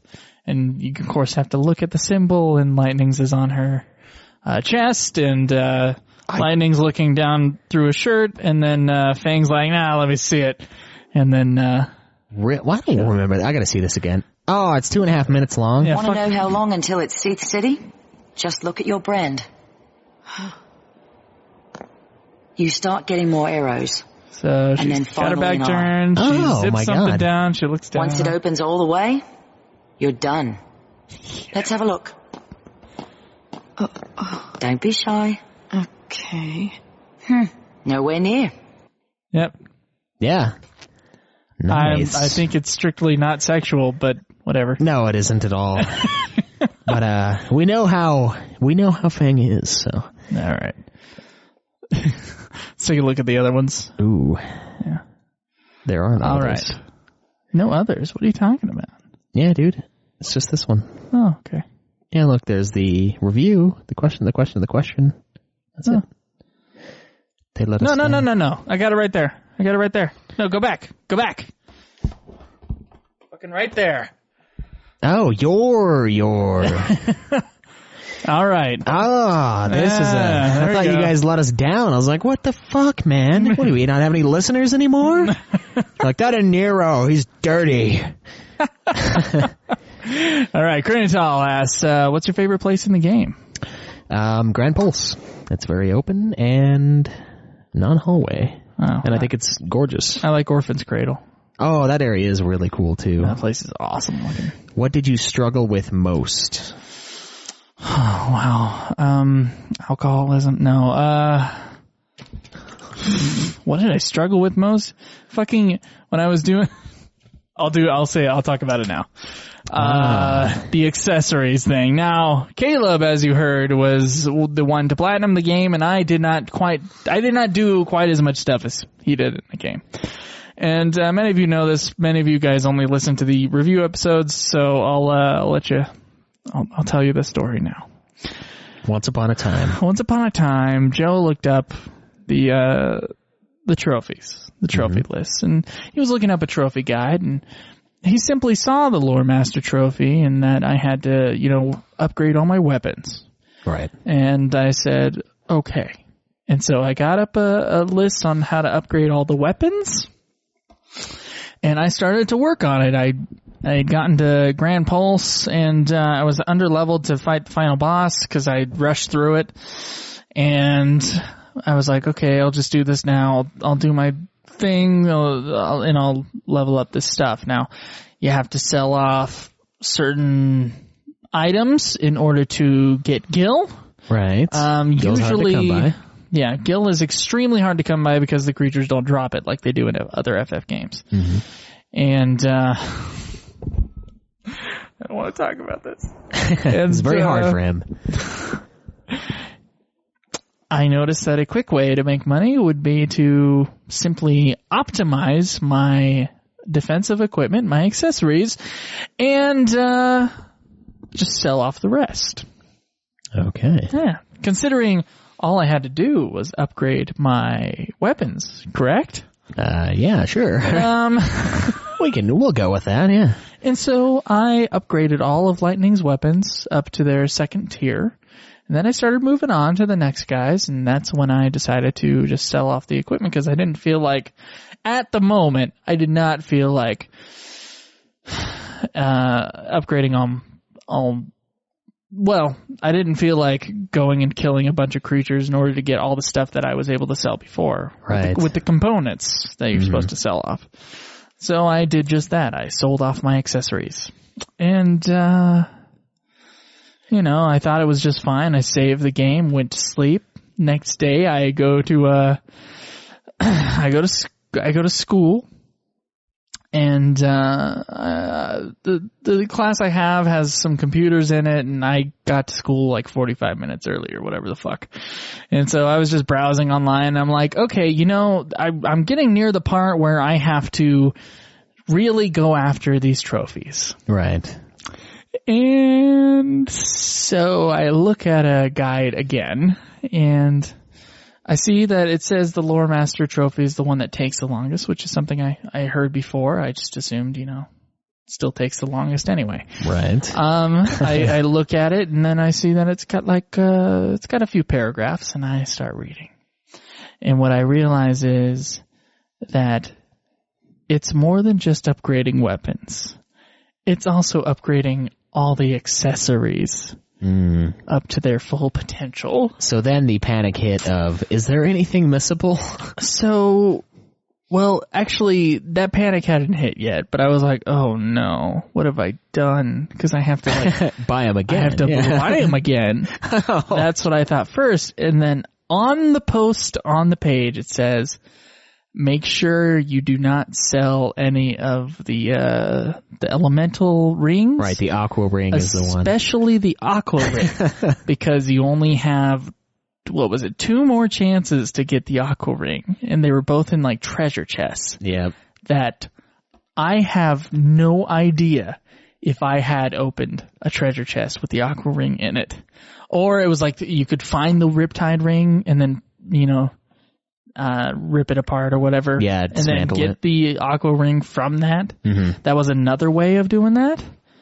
That was, and I realized right then, I was like, it's going to take me an extra, 20 hours. Not only to build up the gil, to get most of the rest of the accessories back and keep going with the upgrades, but also I have to find out if I in fact can get the aqua ring again, and apparently all the other elemental rings that are also really hard to get back. So I said, fuck it. I'm going to level up some and go beat the game. That was the biggest struggle, I think, was just the mental dealing with it, not wanting to, take the PS3, go upstairs to my room, open the window, push out the screen, and then just drop it. Just let it go and just let it right at the bottom on the road. I could have done that. I was feeling it. I felt I felt that way, and I was like, I'm a complete and utter fucking failure at this game. Yeah, I didn't realize you didn't know that. And no, and I should have known that. I really should have known that. Well, that sucks. So I'm going to say the biggest struggle for me was... Look at how you just shirk it off. Well, it sucks. Yeah, it takes a certain kind of guy to get a platinum. But the thing... Fuck you. The thing that sucks for me is the exact opposite. Is the hell I put myself through to obtain that last trophy. That was some sick shit. A lot of grinding, a lot of killing the same guy. Lore Master can go fuck itself. Lore Master is insane. That is like my trophy. If I were to ever actually make a physical fucking copy of a trophy, it would be that and then a little platinum one next to it that symbolizes that, yeah, I threw 110 hours into that game. Why not?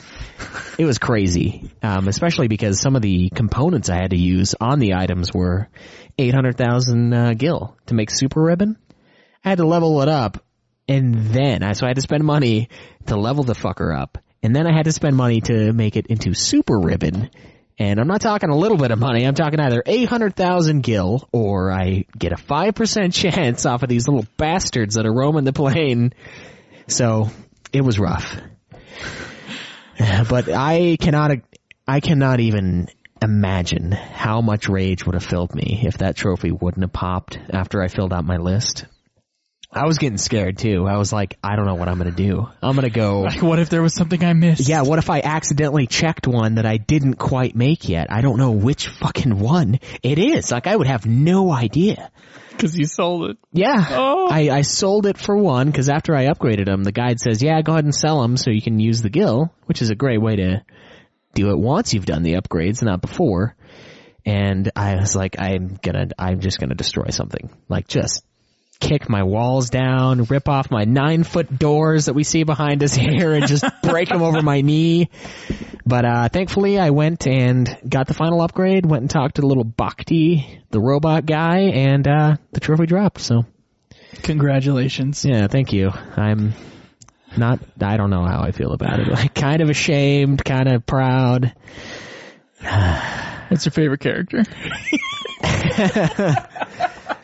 Well, my favorite character in Final Fantasy XIII. I'm gonna go with Vanille, I think. Yeah, she used to be the really annoying character in my eyes, but she's not the really annoying character Her anymore. voice is really annoying to me. It is pretty annoying. But her awesomeness with the summon. Oh, is a character as far as usefulness in battle, or? Yeah. Oh, wait, awesomeness with the summon as in. Yeah. Okay. Yeah. Just close your eyes and. Yeah. Just close my eyes again. Okay. Little Dreamweaver reference. All right. No, and then the death spell was amazing. I was able to rip off so many enemies with that thing. Just casting death and the % chance that it'll work. She was really useful. What about you? My favorite character in battle was probably Lightning, because she had a good Ravager and then she had a good Commando. And that was really useful. You know, Ravager is actually her best role. That's what I heard. But unfortunately, Fang doesn't have a good Ravager, so I felt like Lightning was the best of both worlds. Yeah. Because I think Fang was the best Commando. Oh, yeah.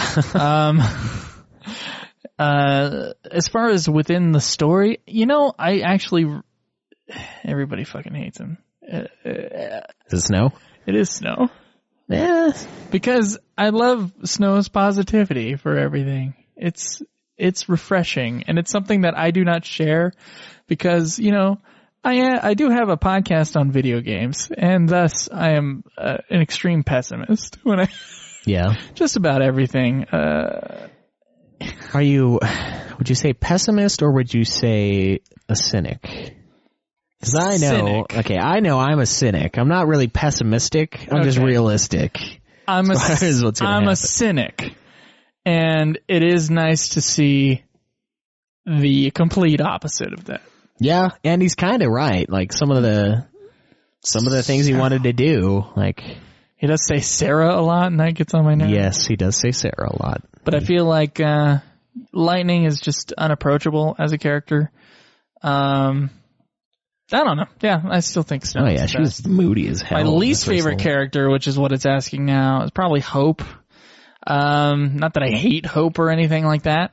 It's just that I don't know. It's kind of whiny, and Snow is innocent of anything, and so I just don't give a shit about Hope's struggle. I would say Hope is probably my least favorite too, as far as the main party goes. He's just kind of a pussy about the whole thing for the first 10 hours. He's just super moody. It's like I'm watching, I don't know, Star Wars Episode 2 and watching Anakin go through his struggles, and I'm just like, God, I hate it. Oh, I hate that fucking kid. It's kind of like that. That's kind of how it made me feel. Master. Yeah. Killed the children. Oh, Jesus. Yeah, so bad. Best moment of the game. Ooh. Orphan with Bartandalus kind of fused with it coming up. Playing the little harp thing. That is Look at my arm harp. That is epic. Yeah, that final boss kind of reminded me of Nines as well. The final boss, just everything is just epic. Yeah. I love it. I'd say that's probably up there. That and the... shit. Actually, I'd probably just say that. Yeah? Yeah, the other scene that was really cool is when they were coming back to Cocoon and they were doing that race thing, but then that part kind of takes me out of it. It looked really good, but I was like, I don't feel any connection to this. What are they, like NASCAR? Like, I have no idea what's happening here. So it was just kind of one of those things that their world does that's never really explained to me, so it almost takes me out of the epicness of the moment, but still a cool scene. All right. Worst moment. Worst. Ciao! That was pretty shameful. Yeah, I was bugged by that. That was pretty bad. Oh, fuck. Worst moment? Maybe the first time I saw the Shiva thing back in 2010. I was like, what the fuck, dude? What is this? I'm like, what did you do to this game to make this happen? Like, what led to this? 12 didn't lead to this. 10 didn't lead to this. It's just there. But this time, it was weird and kind of irritating, but it wasn't like just so off the chain that I was just like, I'm done. I'm out of here. I quit. Yeah? They never bugged me. Really? Yeah. Oh, Jesus, dude. The worst part, though, is... You and your summon worship. I would say probably Hope's whininess, and he's just got like an illogical hatred of Snow, who is, yes, the dumb bro character, but he's a really good guy. So, Sarah. yeah, I wish we had a Sarah drop. We really need one. Oh, actually. man, we need it so bad. Yeah, like a bunch of different Sarahs too, like Sarah. like, all different drops, so we could just slam the Sarah. Oh. Yeah, I'm sorry. Look, man, some people are into the petite, but obviously Snow is, because Snow's a fucking giant. yeah. Oh God, It's such a weird looking image, those two Split. together. Oh, fuck, dude. Disgusting. Okay. So, funniest part or moment? I'm gonna go with the side quest of Cactar and Saz. That was pretty funny to me. Where the Cactar is like pissing him off, and then he just kind of runs off and goes off into the distance, and then he comes back and he's like, "Oh, it's you again!" And he's just this giant Cactar that's making these weird like noises. He's like talking shit on him. That was pretty funny. I found Saz to be kind of comic relief for a good chunk of the You're game. saying comic relief. I don't think 13 has that much humor in it. Not really, but Not really. he's the guy that does make me laugh occasionally. The funniest part to me is when Vanille gets her mark and it's like On her thigh. she listens to, oh yeah, and then Snow goes, okay. Yeah. It's like, that one's like, that's a good exchange. Yeah, that was and funny. that part made me laugh. I laughed at that too. That was good. So this next bunch of questions comes from Kafka Palooza. Did you find leveling up weapons useful? I use level 1 weapons and accessories to beat the game without upgrading. I am now at endgame and I have started to toy with it, and I have seen little impact. Most attack seems to come from base stats rather than weapons. This is exactly the opposite of most of the other games where good gear was key and made huge impacts. Maybe I am doing gear wrong though. And there are some kick-ass weapons I have yet to level up and create. Okay. The Marlboro from Vanille is a weapon that if you want to cast death on anybody and it to stick, Yeah. is something that you need. As far as the rest of them, though, I think you're going to be the expert on this question. The answer is yes. They are well worth it. After you get to a certain point, you get the Genji glove, which allows you to do your max damage is then moved to, I think, 999,999, which you'll never hit. At least I don't think you'll hit unless you got some godly accessories in addition to that. But, I was doing, I think, 400,000 sometimes with my hits. Wow. Yeah, and if you don't have the ultimate weapons and you don't have Genji glove, your max is going to be 100,000. And that's not going to cut it when the guys have 16, 18 million HP. Just their body, and you got to take out their friggin' legs first too. So, hang in there with the leveling. I wouldn't worry too much about it in the beginning, and kind of definitely look up some sort of guide if you're trying to go for the platinum or just go for the best stuff. The Belladonna wand turns into the Marlboro wand, and then Kane's lance is the final version of what's her face? Chicky uses the lance. Fucking drawing a blank for some reason. Fang? Yeah. Okay. Fang's weapon, and that's the taming pole. And then Lightning's... shit, what was Lightning's? I can't remember the first phase of it. Hers was Omega like... weapon. Gladius? Yeah, I think it might be a few of them that turn into it. All of them turn into Omega if you... Well, at the end, yeah. If you use the trap on them. Anyway, yeah, there's definitely good guides out there that'll help you with that for sure. And late game, it really does make all the difference. There's no way you're going to farm Adamantoise unless you... I don't think on a usual kind of run through. Yeah, I think he's going... think it really does. I remember him posting something about, man, the Crystallarium's going to take a while, isn't it? And I'm like, no, dude.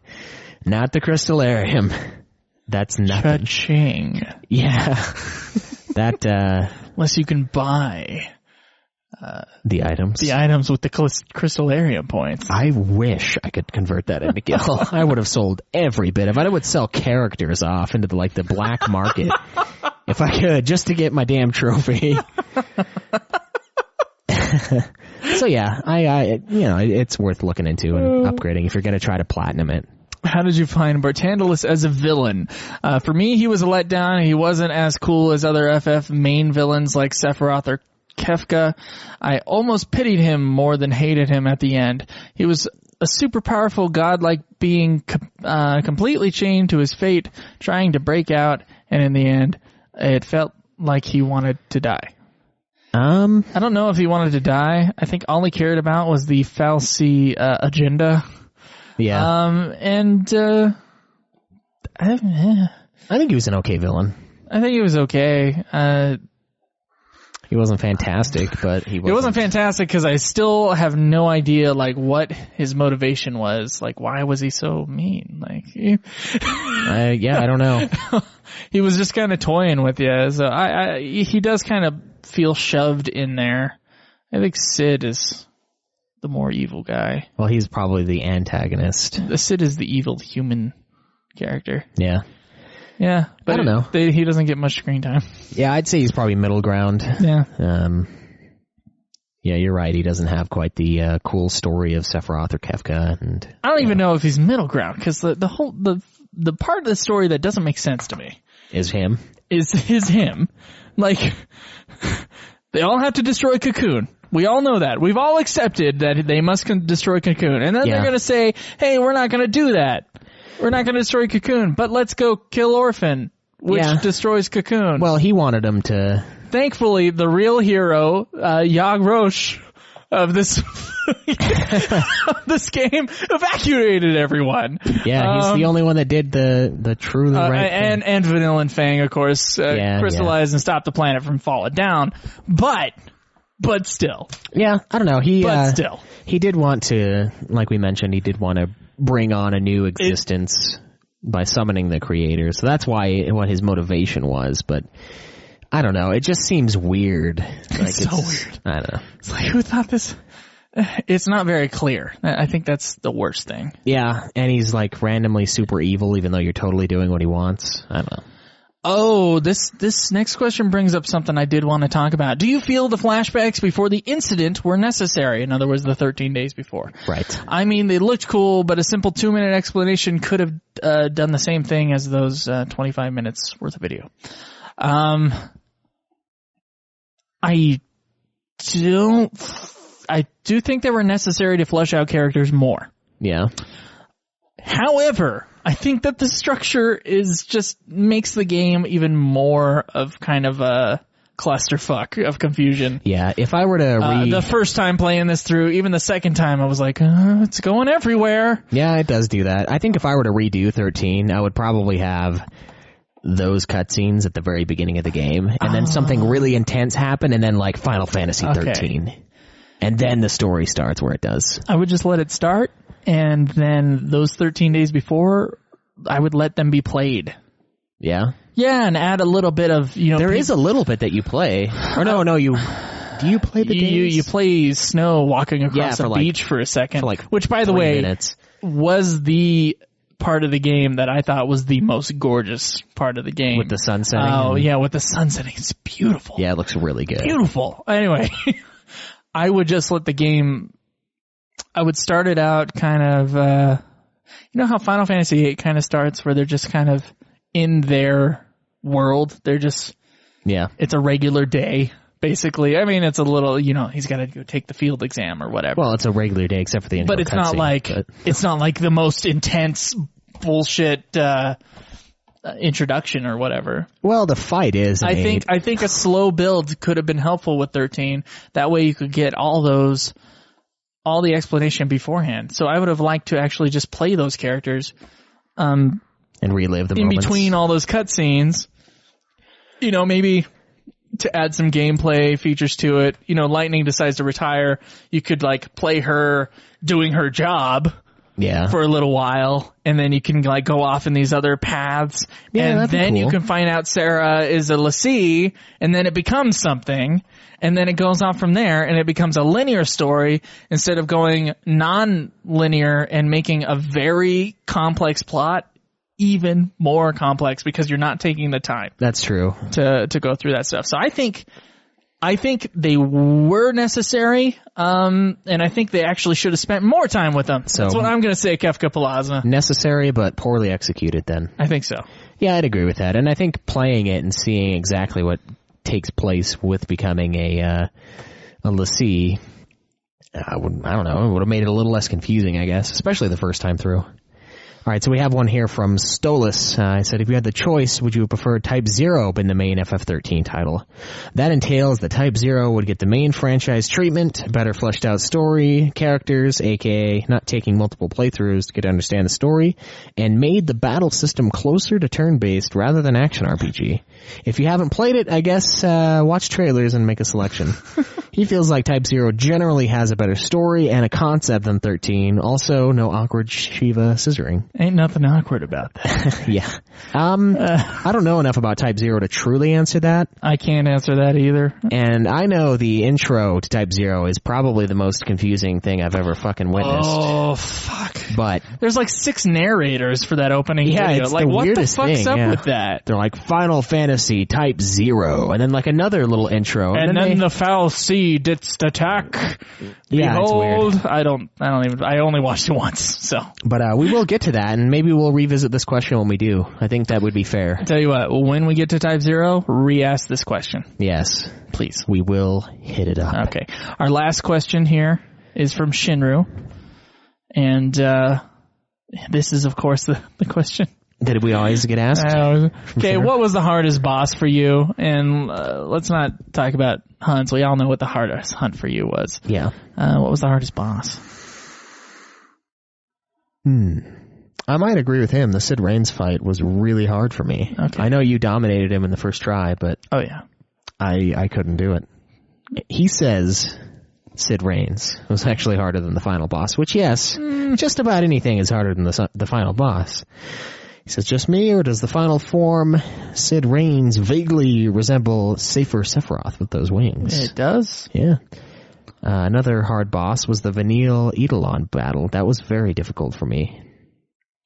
That was probably the hardest Eidolon battle I had. It is the hardest Eidolon battle. It was tough, man. I think it's the latest one. I think it is. It's the final. So it kind of, Yeah, nice send-off for him. They gotta make it really rough. Yeah, they're like, oh, we don't want to give the last one easy. The hardest boss. The hardest boss for me. I mean, Bartandalus was pretty hard. I think the first time you find him. I remember. Yeah, we died a bunch of times. Yeah. He was rocking us. That was pretty fucking hard. The one that made me most frustrated, I can't remember the name of it, but it's when they're in Hope's house. Yeah, and then the army attacks, and then the ship comes down, and it has like 4 different sides on it, and they're all like, they're like taking your health down like crazy. Now, I know you did it in one try. Yeah. I did not. I did it in many, many, many tries.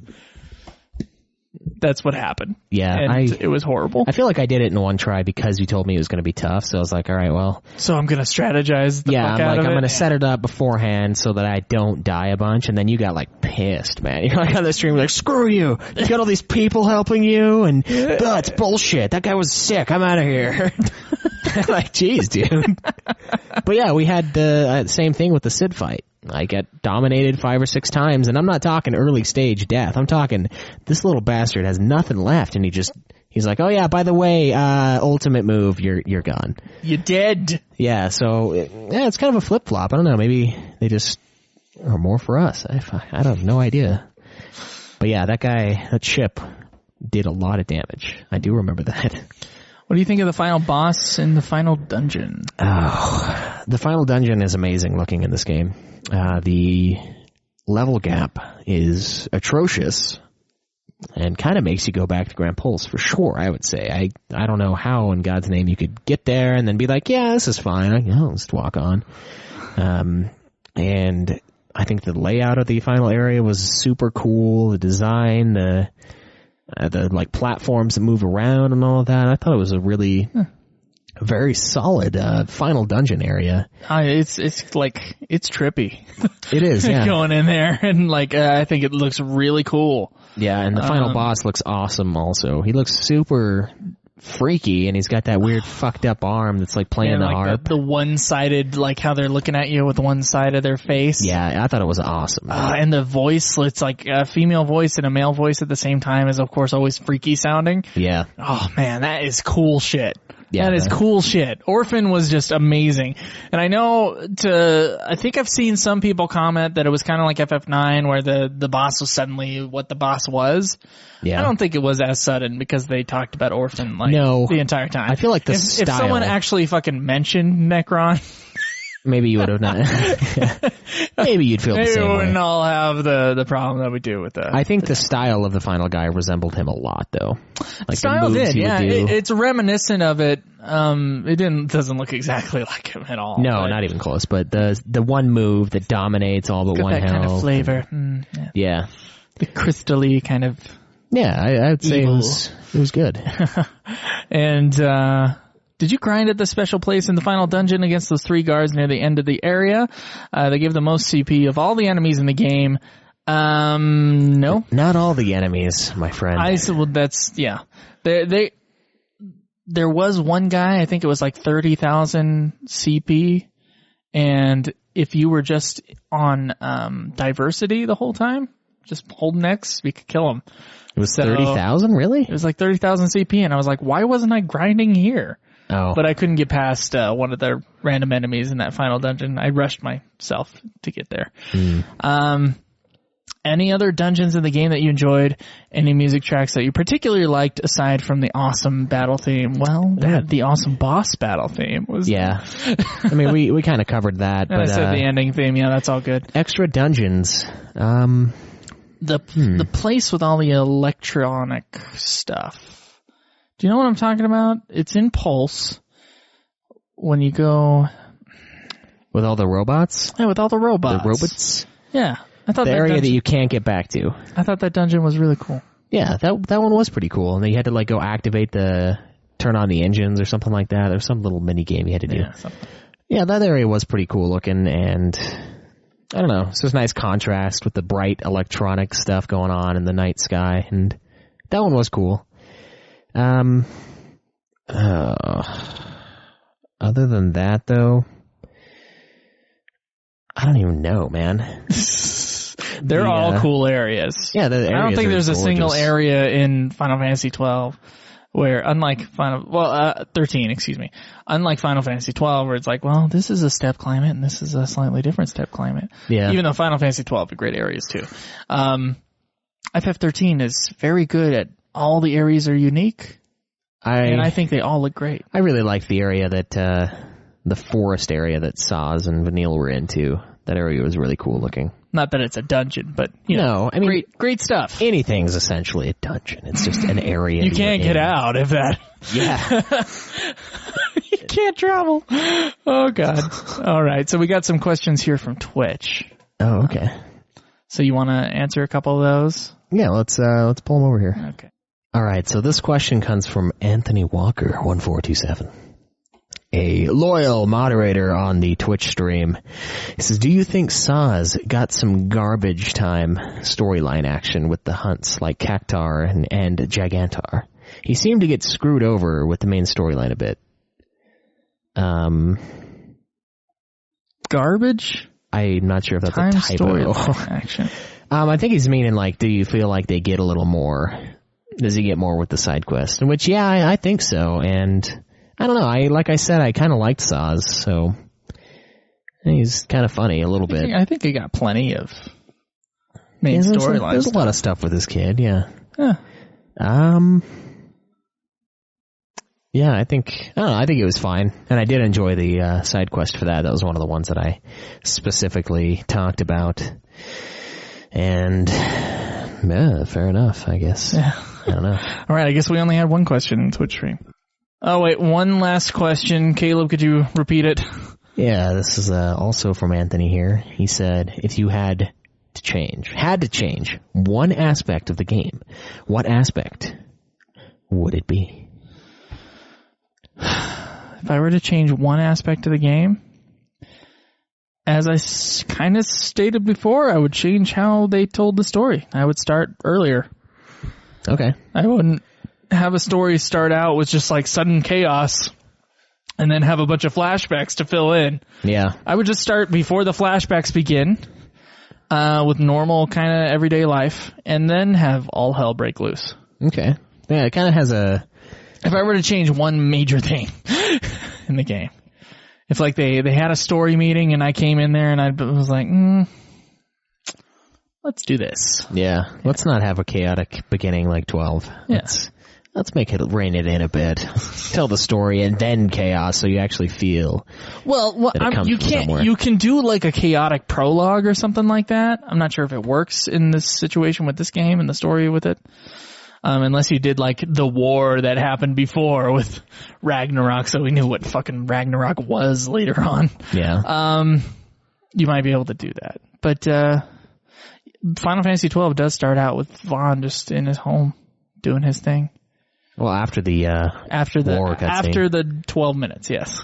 True. Yeah, I don't know. Yeah, I don't know. I'd kind of change that, and I would restructure the battle system a teeny bit. Just make the rules make a little more sense. They're not going to crowd around the tank, and I'm not going to have to worry about getting hammered with AoE attacks. I think that's the one thing that probably made me the most upset about the game. It was just its relentless way of screwing me over at any turn with some of those fights. Now let's talk about the legacy of the game. Okay.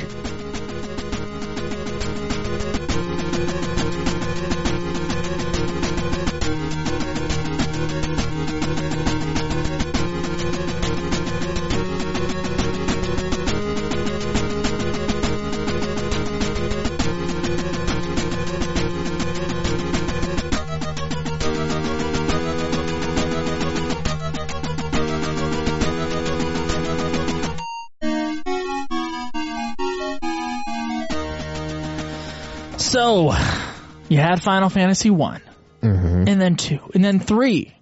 Then you got all the way up to Final Fantasy 10. And those first 10 games, or I would say actually the first 9 games had a very specific formula for each of the games. Now 10 came in with its voice acting and its cutscenes and all that other stuff. Yeah. And it changed how we kind of viewed how Final Fantasies kind of worked. And then 11 fuck you. Don't fucking pull that shit. Why not? Don't do it. All right. And then 11 came in and it was completely different. Do it. Trumpets. Do it. I want to hear it. This is the 11. Compression. MMO, it's like crazy. And then Final Fantasy 12 is like, well, we kind of need to blend the two together. Final Fantasy 12 decided, okay, well, let's do kind of an MMO thing, but it's still a single player Final Fantasy, and it has voice acting. It's like FF X in that way. And then it did this thing. FF 13, it's almost like they said, okay, let's not think about FF 11. Let's only take one aspect from FF 12. Okay. You know what I think they came in and thought? What? Real heroes don't need plans. That's what I think they came in and thought. What are you saying, Schweiz? No, I'm kidding. I just felt like dropping yet another drop. I think that 13 serves much better as a sequel to FF 10 than it does a sequel to FF 12. Yeah. I think it's very close to FF 10 in feel and in style and in the way the story is told. I think it's a lot closer to FF 10 than any of the others. Now, I know it was the same major group of people working on FF 13 that also worked on FF 10. It wasn't the FF 12 team, and it was definitely not the FF 11 team. It was the FF 10 team that worked on FF 13. Yeah, it was the same talent. Yeah. So there's a reason why it kind of has that feel. And in that case, FF 13 is almost like a callback to FF 10 in a way, or like, oh, we remember what the FF games are kind of like in that sense. However, changing things like, I don't know, healer or white mage into medic, that throws people off, I think. Yeah, I could see that. I don't know. It doesn't really bug me. I know what the white mage is, so I'm not like, oh, medic. I can't play this guy. And the battle system is completely different from the other Final Fantasy games. in the way you're strategizing. Right. The menu system is still intact. And it's almost like a random battle, but not quite. And so in that way, it's got a lot to do with the old Final Fantasies, and yet, Schweiss. Well, the old as in 10. When people who haven't played Final Fantasy XI talk about the black sheep of the Final Fantasy series, what game do they usually say? 8. Okay, that's unfair. Okay, the other one's 13. And why is that? It's different. I mean, the style of battle is different. The summons are different. The futuristic look is different. I don't know. I don't think it's that different. Really? I don't know why people think it's a black sheep. Well, it has a full battle menu system or whatever the fuck. You got treasure chests. You got a very linear story. Okay, fuck all the people who say that all the other Final Fantasies were like this amazingly open game and that 13 was the linear one. We played FF X. We played FF IX. We know what linear means. In fact, I would say FF IX is extremely linear in its storytelling. Now, there is a point when you can go wherever the fuck you want, and 13 only lets you go to like three places. Yeah. It lets you go at the end of the game. So in that sense, it's a little different. Certainly no other Final Fantasy puts all of its story in one spot of the game and then completely opens up the rest of it. So in that sense, it's different too, but all the elements are there. The cactuar, the tonberries. Yeah. Hunts from Final Fantasy XII. In a way, there's Final Fantasy IX only really had 2 side quests, and Final Fantasy XIII only really has 2 side quests.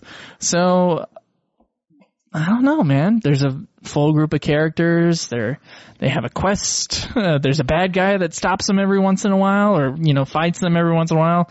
Bartanilus is definitely not trying to stop them. No, he wants to spur them along. He does want to spur them along. There's an awesome final boss with a unique final boss music to go along with it. There's a annoying ass theme song at the end. Yeah, it does follow suit with a lot of the things. What the fuck? Why is it the black sheep? I don't know. I'm not 100% sure. I still feel like it's one of them. It's got the futuristic feel, but FF XII has a futuristic feel. Not quite to that extent, though. No, not quite to that extent, but I can say you can watch Advent Children and then watch Final Fantasy XIII being played, and you can be like, okay, yeah, same series. Yeah. I could see that. So I have no idea. Well, I think it is easily the most linear in the series. It's the most linear, yes. Because it doesn't, and I know 9... But I think there are other games that come close to it. 9 is pretty linear. 9 is one of them. I mean, you have wiggle room, so to speak. You've got room to wiggle, but FF 9 pretends that there's wiggle room. You can't actually leave. You can only enter one area, so you just get on the world map and go, oh, it's all open, but really there's only one place you can go. Yeah, it's the illusion of open worldness that we've talked about, but I don't know. 13 has less of that, I feel, except for when you get to Pulse, obviously. It doesn't give you the illusion. Yeah, it doesn't. It just accepts the fact that this is a hallway, Hallway Simulator 2010, and this is what you're playing. Yeah. It focuses more on the story than the open worldness. Yeah, and that's apparently what they wanted to do. They wanted to tell a compelling story. Now, I'm not sure if the story was as compelling as they wanted it to be. Yeah. I think, we already talked about the story, but I think the speed of it. That's what they were going for, was just like, okay, let's move on. Let's get to the story, because story is like, well, after graphics, story is number one. Yeah. Story is the other number one. Yeah, that's true. And I don't know. It's just, it is different. It's different in that it's kind of got a heavily political kind of thing for part of it with the genocide and with all of that good stuff. The mass killings, and I don't know. I'm not sure. I'm not 100% sure why it's such a black sheep, to be honest with you. Yeah. but it does feel off compared to some of the others. And I don't know. I can't really place my finger on it. Yeah, but doesn't 6 or 7 feel off to 6? Yeah, maybe a little bit. Yeah. It's a totally different dimension. It has different look to it. But yet it's still Final Fantasy. And we accept both those games. It is. It's the... No, it's not as good as either of those games. Well, no, but that's obvious. So, I don't know why it has that kind of... I don't know why people think of it in that way as like the Final Fantasy game that really failed. But the internet, I don't know, maybe it's just the height of the internet, being the bashing machine that it is, that tends to take whatever is popular and not perfect, and tends to just attack it ruthlessly. I think 13 is just a victim of that. There's that, and it's also not as critically acclaimed as the others in the series either. It's got the lowest Metacritic rating out of the last big chunk of games we played. I do have to wonder how many of those were from reviews when it just came out versus aggregate reviews after a little bit of time. I know a lot of people didn't like it at all when it first came out. There's a lot of hate. That's true. A lot of people still bought the thing, but and I've seen articles recently just looking up stuff on Final Fantasy 13 that are like 10 reasons why it sucked before, but it's good now. What? Yeah, there's articles like that are like... Fuck the internet. I don't know. Maybe it's a timepiece. But, yeah, it's definitely not got the brightest legacy out of the series. No, I think most people think of it as, besides Final Fantasy II, I think most people think of it as the worst game. Yeah? For you who are confused, when I say Final Fantasy II, I mean Final Fantasy II. Not 4. Not 4. That's generally thought of as the worst game. Yeah. But FF 13, maybe it's just seen as the most disappointing game. I don't know. I think 12 got... 12 has a lot of that, too. 12 has a lot of that, too. Yeah, but it's... I don't know. It's a little different with that one, though. It's still critically acclaimed. Right. 13, they just bashed it. I don't know. So, yeah, it's got a tainted and tarnished legacy. One that I don't necessarily understand because I don't even think it's in the bottom kind of side of the main series. I don't think it's in the top either. So I don't know what to say. Like, I don't think it makes sense. And I think that, well, here's an idea. Most people have only played 7, 10, and then tried out 13. And 13 is one of the most available Final Fantasies, too. Yes. You gotta remember that. Yes. Newer gen, Steam, Xbox 360, PS3. That might be it. Yeah. I don't know, 7 and 10, although it is pretty close to 10. Fourth biggest, but the worst... Fourth biggest, but the worst reviewed recently? Yeah, recently. As far as the main series goes, yes. It's like in the 80s, mid-80s. Okay. Which isn't bad. I mean... I guess it's just... I think it's the disappointment factor. I don't think the game is, in itself, even in comparison to the 12 games that we have now played in a row against it, I don't think that 13 is nearly as bad as people think. So you're agreeing with Void at A Green Mushroom, him and his blog. He ranked it really high. It was really high, yeah. And we'll get to the rankings in a little bit. But yeah, most people do think of this game as a bad game. And I would like to say that I'm going to guess here. And I'm going to guess correctly. Most of those people that really hate this fucking game never finished it. Yeah, I didn't finish it before. They got through, they went through and they were bogged down by the story, and then they got to Grand Pulse and they just said, fuck this game. In fact, I know 3 people in my life who have done that. Including myself. Including you. That's how it was. So, and I'm like, well, I've played it and finished it, and honestly, I'm still the only person I know besides you now who has played it and finished it that I just know. Yeah, in my personal life. I don't think Caleb is anywhere near finishing the game. A lot of people have played it, though. Like, oh yeah, I played 13. Yeah. Yeah. I don't know. I feel like it's just too fast for some people. Maybe. It adds a different sort of element. I think to the it. gameplay's great. Yeah, no, I think that's the biggest praise that I have for the title. Yeah. It's the speed and the action-packedness of the battle system. Now there's a small group of people out there whose first Final Fantasy was Final Fantasy XIII. And if you read like YouTube comments, now I know YouTube comments are like the garbage heap of the world. Yeah, it's like 4chan just. But if you read YouTube comments on like Final Fantasy XIII videos, you're gonna see comments like that are trolling the videos saying, "Oh, worst game ever." And I'm like, why are you watching fucking Final Fantasy XIII videos and commenting on them? Yeah. Like, why is that what your life has gone to? But then you see other comments on there that are like, "Oh, this was my first Final Fantasy. It really got me into the series," or, "Oh, I really love this game. I haven't played any others," or whatever. And I'm like, there's a small group of people out there, because I guess it was the first FF on the PS3. There's going to be people out there whose first game system is going to be the PS3, the younger generation of people. Yeah. And they might have played Final Fantasy XIII and they'd never seen anything like it before, because there's really not that much like it. And they said, okay, this is for me. And then they explore the Final Fantasy series from there. And those people exist. And the people who also said, hey, this game's not that bad, and I'm one of them, those people exist too, but they're definitely the minority. Yeah. At least in the realm of the internet, which is, it is what it is. Yeah, it is. And I mean, I had the same. Oh, this was year 12 to me. This is the game that came out, that you had the money, you had the ability to purchase it when it was new, and midnight release. This was your first midnight release game. So you have that sort of connection to it, and I'm certain that there are others that have that as well. And, someone new getting into the series, I could see it. It's not, I don't know, there's other games that have much better stories and are way less bogged down, but there's not a ton of RPGs, if that's the genre that you're interested in, that really feel like this game. So, I don't know. I'm hit and miss.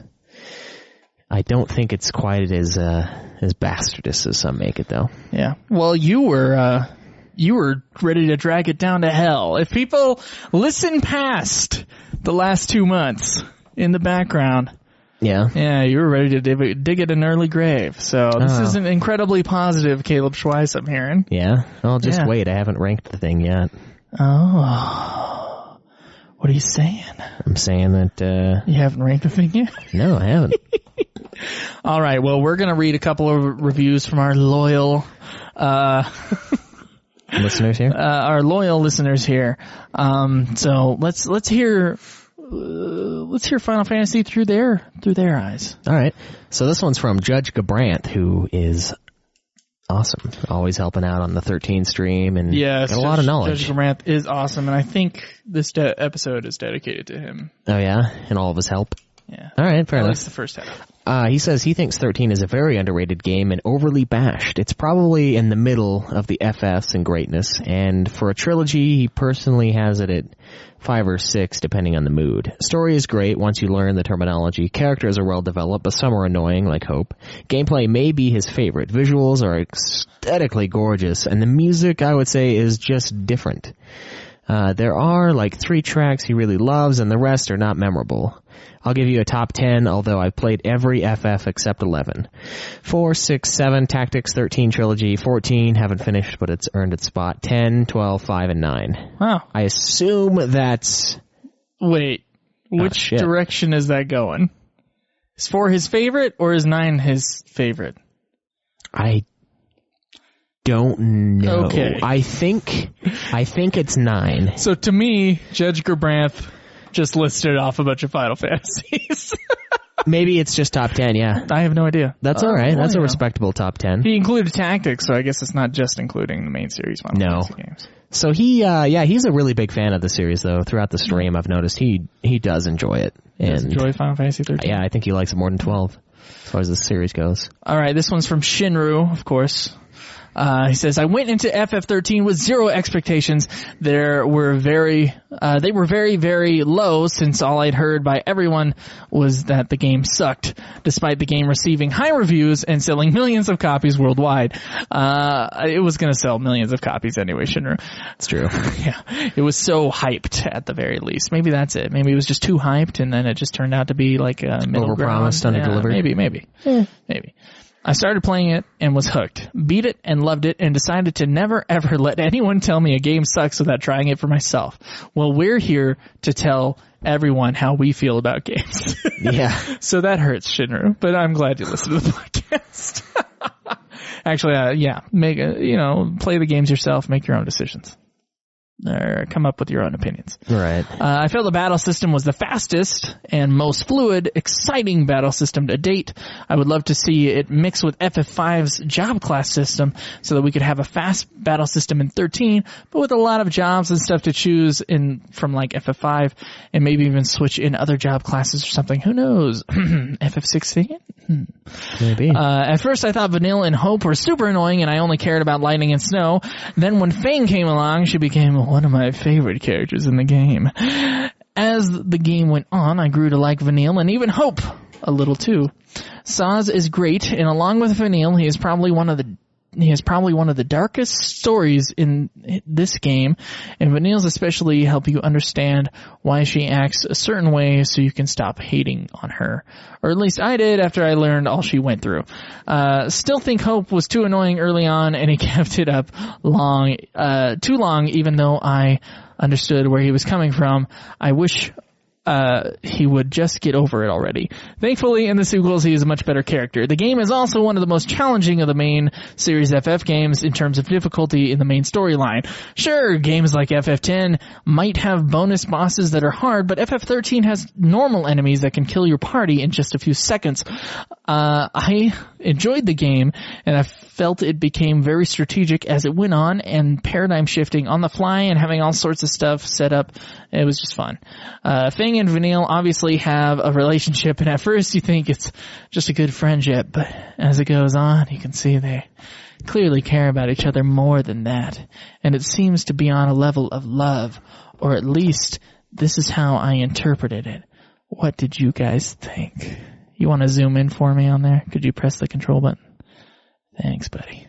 Okay, that's good. Well, we think it existed. I mean... I think it's just a fantasy. That's what I think. Really? Dude, come on. Yeah. It's obvious. The Final Fantasy. The Final Fantasy would include lightning. Yeah? Yeah. That would be. And a girl named Jill. Yeah. Not Tiny dead. tie. Yeah. I do enjoy that tie. She's got to leave the tie on. Yeah. Just the tie. I understand that people pick on FF XIII for being a hallway, but coming from FF X, I feel like FF XIII is just a continuation of the FF X hallway, and at least FF XIII has a large area near the end, whereas 10, for the most part, is all linear path to the end, but at least it has towns. Lol. Yeah. FF XI and FF XII received complaints for being too big and open, so I can understand why they felt they needed to make the game less open for exploration. That's something I've said before, actually, is like, they had to make up for FF XII being too big. Yeah, well, I mean, since when is And Square... so, like, people were like, I don't really care about the story, because, you know, you hardly ever see the story, because the areas in between are just... Yeah, but I mean, when is Square Enix giving a fuck about what people have said? Oh, they give a fuck now. They do, with the 2.0 demo, but... Yeah, they fucked up on 14. Yeah, that's true. So bad. They care. True. They care now. Yeah. You hearing me, Square Enix? My biggest annoyance is that just like all the FF games since FF 9, this game is missing an airship that you can fly around, and some people might say the story is one of the weaker ones, but I still enjoyed it, and I made sure to read every data log as soon as I got them in the game. Ooh, man, Jesus, dude. So I felt like I did a lot of reading and understood the story, and a lot of people I know never even bothered to read them, so I then helped them understand some stuff which they missed. I never read them either. Yeah, I didn't read them this time. Did you read them before? Yes. How do you feel about it not having an airship? Yeah, I mean, we haven't. Yeah, it's been a little while since we had an airship, so it's like we just assume. Yeah, it's not going to happen. FF XI did have an airship, or airships. Yeah, it's not quite the same though. I enjoyed the variety in the areas. In some places like Titan's Tower even mixed up the gameplay a bit and added puzzle elements and stuff, which I thought was a nice change and something that all the older FF games did a lot. Yeah. The CG cutscenes are amazing and still look good today. And I really like the final cutscene, and though it looked really cool and explained the FF XIII logo, which is also cool. Not gonna lie, I was among those that got emotional the first time of my playthrough when My Hands by Leona Lewis started playing and Fang and Vanille saved the world by turning into Ragnarok. I understand if you guys hate that part or the song though. Well, we're glad you understand. Okay, I'm glad you understand and we understand you. It's I understand. I understand, although I can never feel. We know what human emotion is, yes. even if we cannot experience. Yes. The part that, the first time playing through this game, not so much this time, that I got, I felt a little bit of, I didn't cry or anything, but I felt, a little something. That sounds sexual. Yeah, it does. But it's not. That's when Fang is getting beat around by the Falsey, or the Seath. Yeah. At the end, I was like, ooh, that's rough. And that's the part where I was like, okay, that's when I started feeling something. But, the end is the end. Yeah. That brings me to the music where FF XII failed, was that it didn't have enough memorable music like FF X did. I think FF XIII has a lot of memorable and great tracks, and the boss theme and battle themes are some of the best ones. And some of the music that plays in different areas like Pulse are really good too. I enjoyed the musical score for this game a lot, even if Nobuo Uematsu wasn't involved. I beat the final boss on my second try. It took me like 8 times to finally beat Sid Reigns, and to know I didn't use the cheap method. Not sure what that is. Method? I don't know. It sounds amazing though. Oh, I wish I knew the cheap method for killing Sid Reigns. No. Yeah. Oh wait, you did anyway. I did it in one try. Go fuck yourself. FF XIII is also the biggest FF for the 10 to 16-year-old demographic, and for many kids it was their first FF. So it was an important game in the history of FF for all the new fans it brought into the series. Welcome, new fans, to the series. Yeah, welcome. I have a feeling that some kid out there is listening to this show. And he's thinking about, he probably doesn't have the money to like get the systems or buy the games or whatever. And he's thinking about going back, or someday he'll play the old Final Fantasies. And to that kid, I say, let's just do 6, 7, and 10 and then decide if you want to go.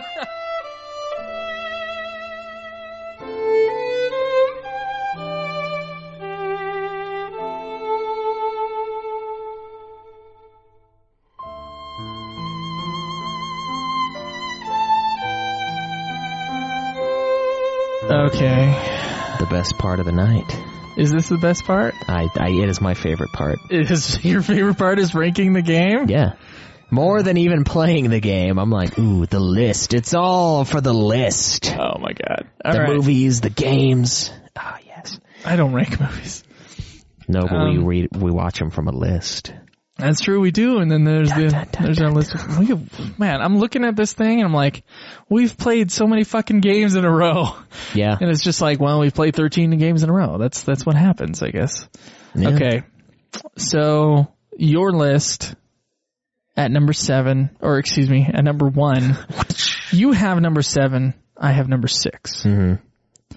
At number 2, you have number 6, and I have number 10. Yes. At number 3, you have number 10, and I have number 7, which was your number 1. Yep. So our top 3 are the same, just in different order.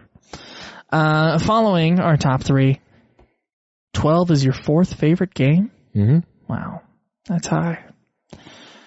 9 is my 4th favorite game of the series. But 9 is your 5th. Yeah. Okay? And I have 5...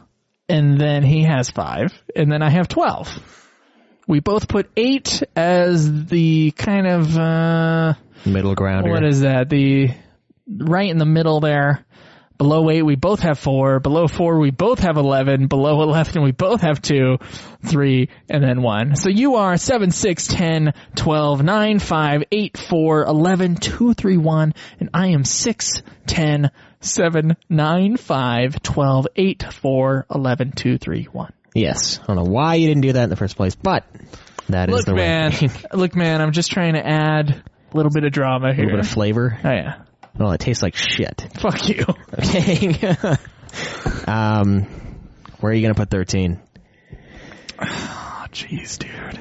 This is tough. Here's the thing. It doesn't even come close to 6, 7, 10, 9. I don't think it's better than 5. Now, the real question is, for me, I know it's better than 1, 2, 3. I know it's better than 11. Yeah. I think it's better than 4.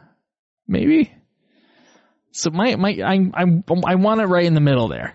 So 12, 8, and 4 are my middle guys. Okay. And I don't know where I should put it. But let me think about this a little bit. Okay. I think 13's gameplay is better than any of those 3 games. Mm-hmm. So based on that, I'm going to put it above 4. But let's talk about story for a little bit. 8 has a shitload of plot holes. Yes. And 12 has a failed story in many aspects, although there are definitely a lot of cool parts of 12. Yes, the ending was amazing. Oh, shit. 8's gameplay, however, is not that great in balance with its... Although I think 8 does have a better story than 13, even with all of its flaws. 13 might have more flaws in the telling of the story. Okay. But 12's story is, although not perfectly executed, it is genuinely solid for a game. Okay? I'm gonna put 13. Oh, that hurts. Hold on, I'm not sure if I want to put it above 8. Oh, fuck, dude. Oh, it hurts. He's in physical pain over here. Oh, it's like even with it. It can't be even, Joe. It's gotta be above or below. Fucking shit, dude. This is rough. Oh, no, dude. I don't know if I want to put it in between 12 and 8 or in between 8 and 4. This is rough. Yeah, hardest decision you've had to make on the ranking. 13 better than Final Fantasy VIII? Or is it worse than Final Fantasy VIII? Shit. You know what? 8 had that whole thing with the fucking junction system. Okay. It's going right there. Junction system just came up in my head and I went, oh, nope. Really, that above the it's not that it's time. the level, it's the leveling up with the junction system. That's the worst, that's the most atrocious sin that a Final Fantasy game has made past FF II. And 8's didn't actually lead anywhere, whereas 2's led to an amazing system brought in by Western RPGs. Sure. But they use it and get better at it. Yeah. Just horrible. It's leveling up is just rough. Yes, it is. Okay. I have placed Final Fantasy XIII slightly under Final Fantasy XII. I'm blown away by that. And slightly above Final Fantasy VIII. Now, I said before that I thought 13 was a better game than 12, but having recently played 12 in this playthrough, and then recently just played 13, although I do think they're about the same quality, I think 12 is just a slightly more solid game. Okay. And I never thought I would say that. I never thought you'd say that either. And there's so many months and months and months of, of episodes here detailing in which I was like, fuck you and your FF 12. And now I still say there's a lot of shit of 12 I hate. But I think 13 story, it didn't work for me as well this time. I think I was more involved the last time I played FF 13. I think I was much more into the story than this time. And I don't know why that is. I don't know. It just didn't work as much for me this time. I can say that I liked 13 better the first time. The second time, I still liked it, but not quite as much. So, considering that this is not a review about how we used to feel about the games, this is a review about how we see the games in a row and how they fit within the series.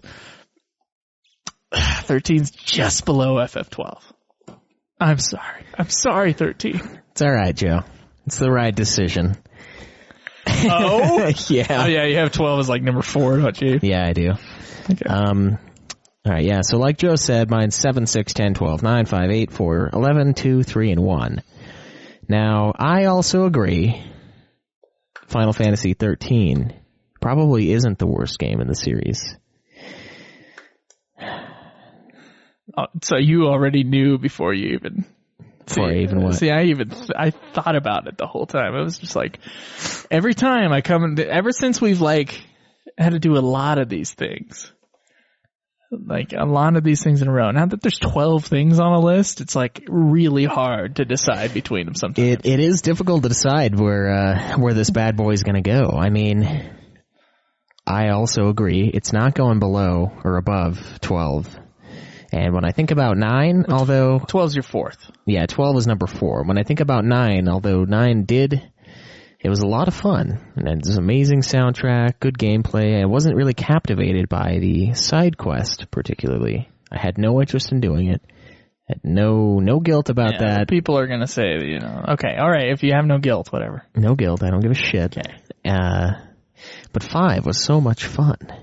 The gameplay was amazing. Story, weak, for the most part. The ending was very powerful. Oh, shit, this is where it gets tough. There's a drop from 5 to 8. And, not so much with 8 to 4. In fact, part of me wants to switch those two. But, you can do that if you want. I know. Ah, Jesus. I'm having the same problem as you. Like, which game is it better than here? Well, what's the problem in between? It's in between 5 and 8, I think. So is it... No, 5, 8, and 4. So same middle section of Final Fantasy. Is it better than Final Fantasy V, or is it worse than Final Fantasy V? I think it's worse. So really? It can't be above, yes. Yeah, I liked 5. What, are you worried it's going to be the same shit? Yes. I don't like having the same fucking shit that you got. So yeah, I am worried. So you didn't actually decide this beforehand?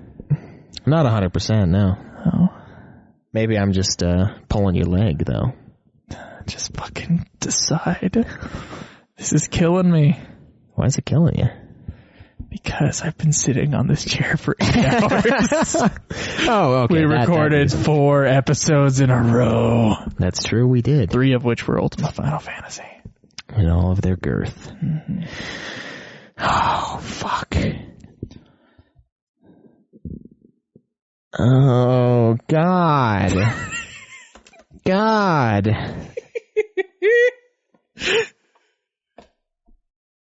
All right, I'm going to switch mine up. You think 4 is better than 8 now? I do. Okay. Just through the eyes of time? Yeah. Okay. 4 has a better place in the series than 8. And because of that, I will put... Jesus. I'm going to put it 1 different than you. All right, so my new ranking... I've altered it slightly here. It's going to be 7, 6, 10, 12, 9, 5, 4, 13. You think it's worse than 4? Yes. Wow. I know I bashed on 4 a lot. You have bashed on 4 a lot. The ending is bad. All right. It is bad. And the sacrifice is made null. Oh, God, don't make me feel bad about this. It should make you feel bad. And, no game, no story whatsoever should be like, oh, the character's dead. That character's dead too. That character's dead too. Oh, no, they're all fine, actually. yeah, I agree. That's a horrible sin that 4 committed. Sorry for all the lovers of 4 out there. Yeah. So I'm going to put 4, and then 13, and then 8, and then 11, 2, 3, and 1. And the reason why I switched 4 and 8 today is because I wasn't having a hard time deciding if I liked 4 more than 13, because part of me does, but no part of me likes 8 more than 13. No part of me at all likes 8 more than 13. And I know a lot of people love 8, and, you know, it has its plot holes, massive plot holes to me, but I can't put 13 below it. I had too much fun. And why is 13 worse than Final Fantasy IV? I don't think the story was as good. Even though there were all those sacrifices, I don't know, it just felt like a lot of people say, the bad guy is not really the bad guy, and your guys are just whiny and not accepting the fact that they're going to have to do this thing, and then they end up doing it, and then they're like, oh, well, we saved it, we did well. It's like, no, you did exactly what the guy you hated wanted you to do. I don't know, and it was very rushed in the beginning. And it was like tutorial heavy, and I don't know. It was just really wordy. And not real words either. Let's see and shit.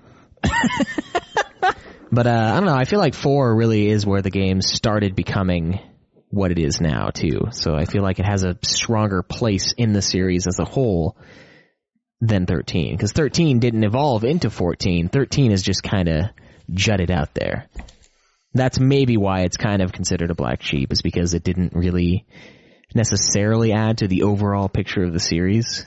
Not that it's a bad entry. You know, they're all good games for the most part. And I just feel like it didn't add quite as much flavor as 4. 4 really set the stage for 5, 6, and 7.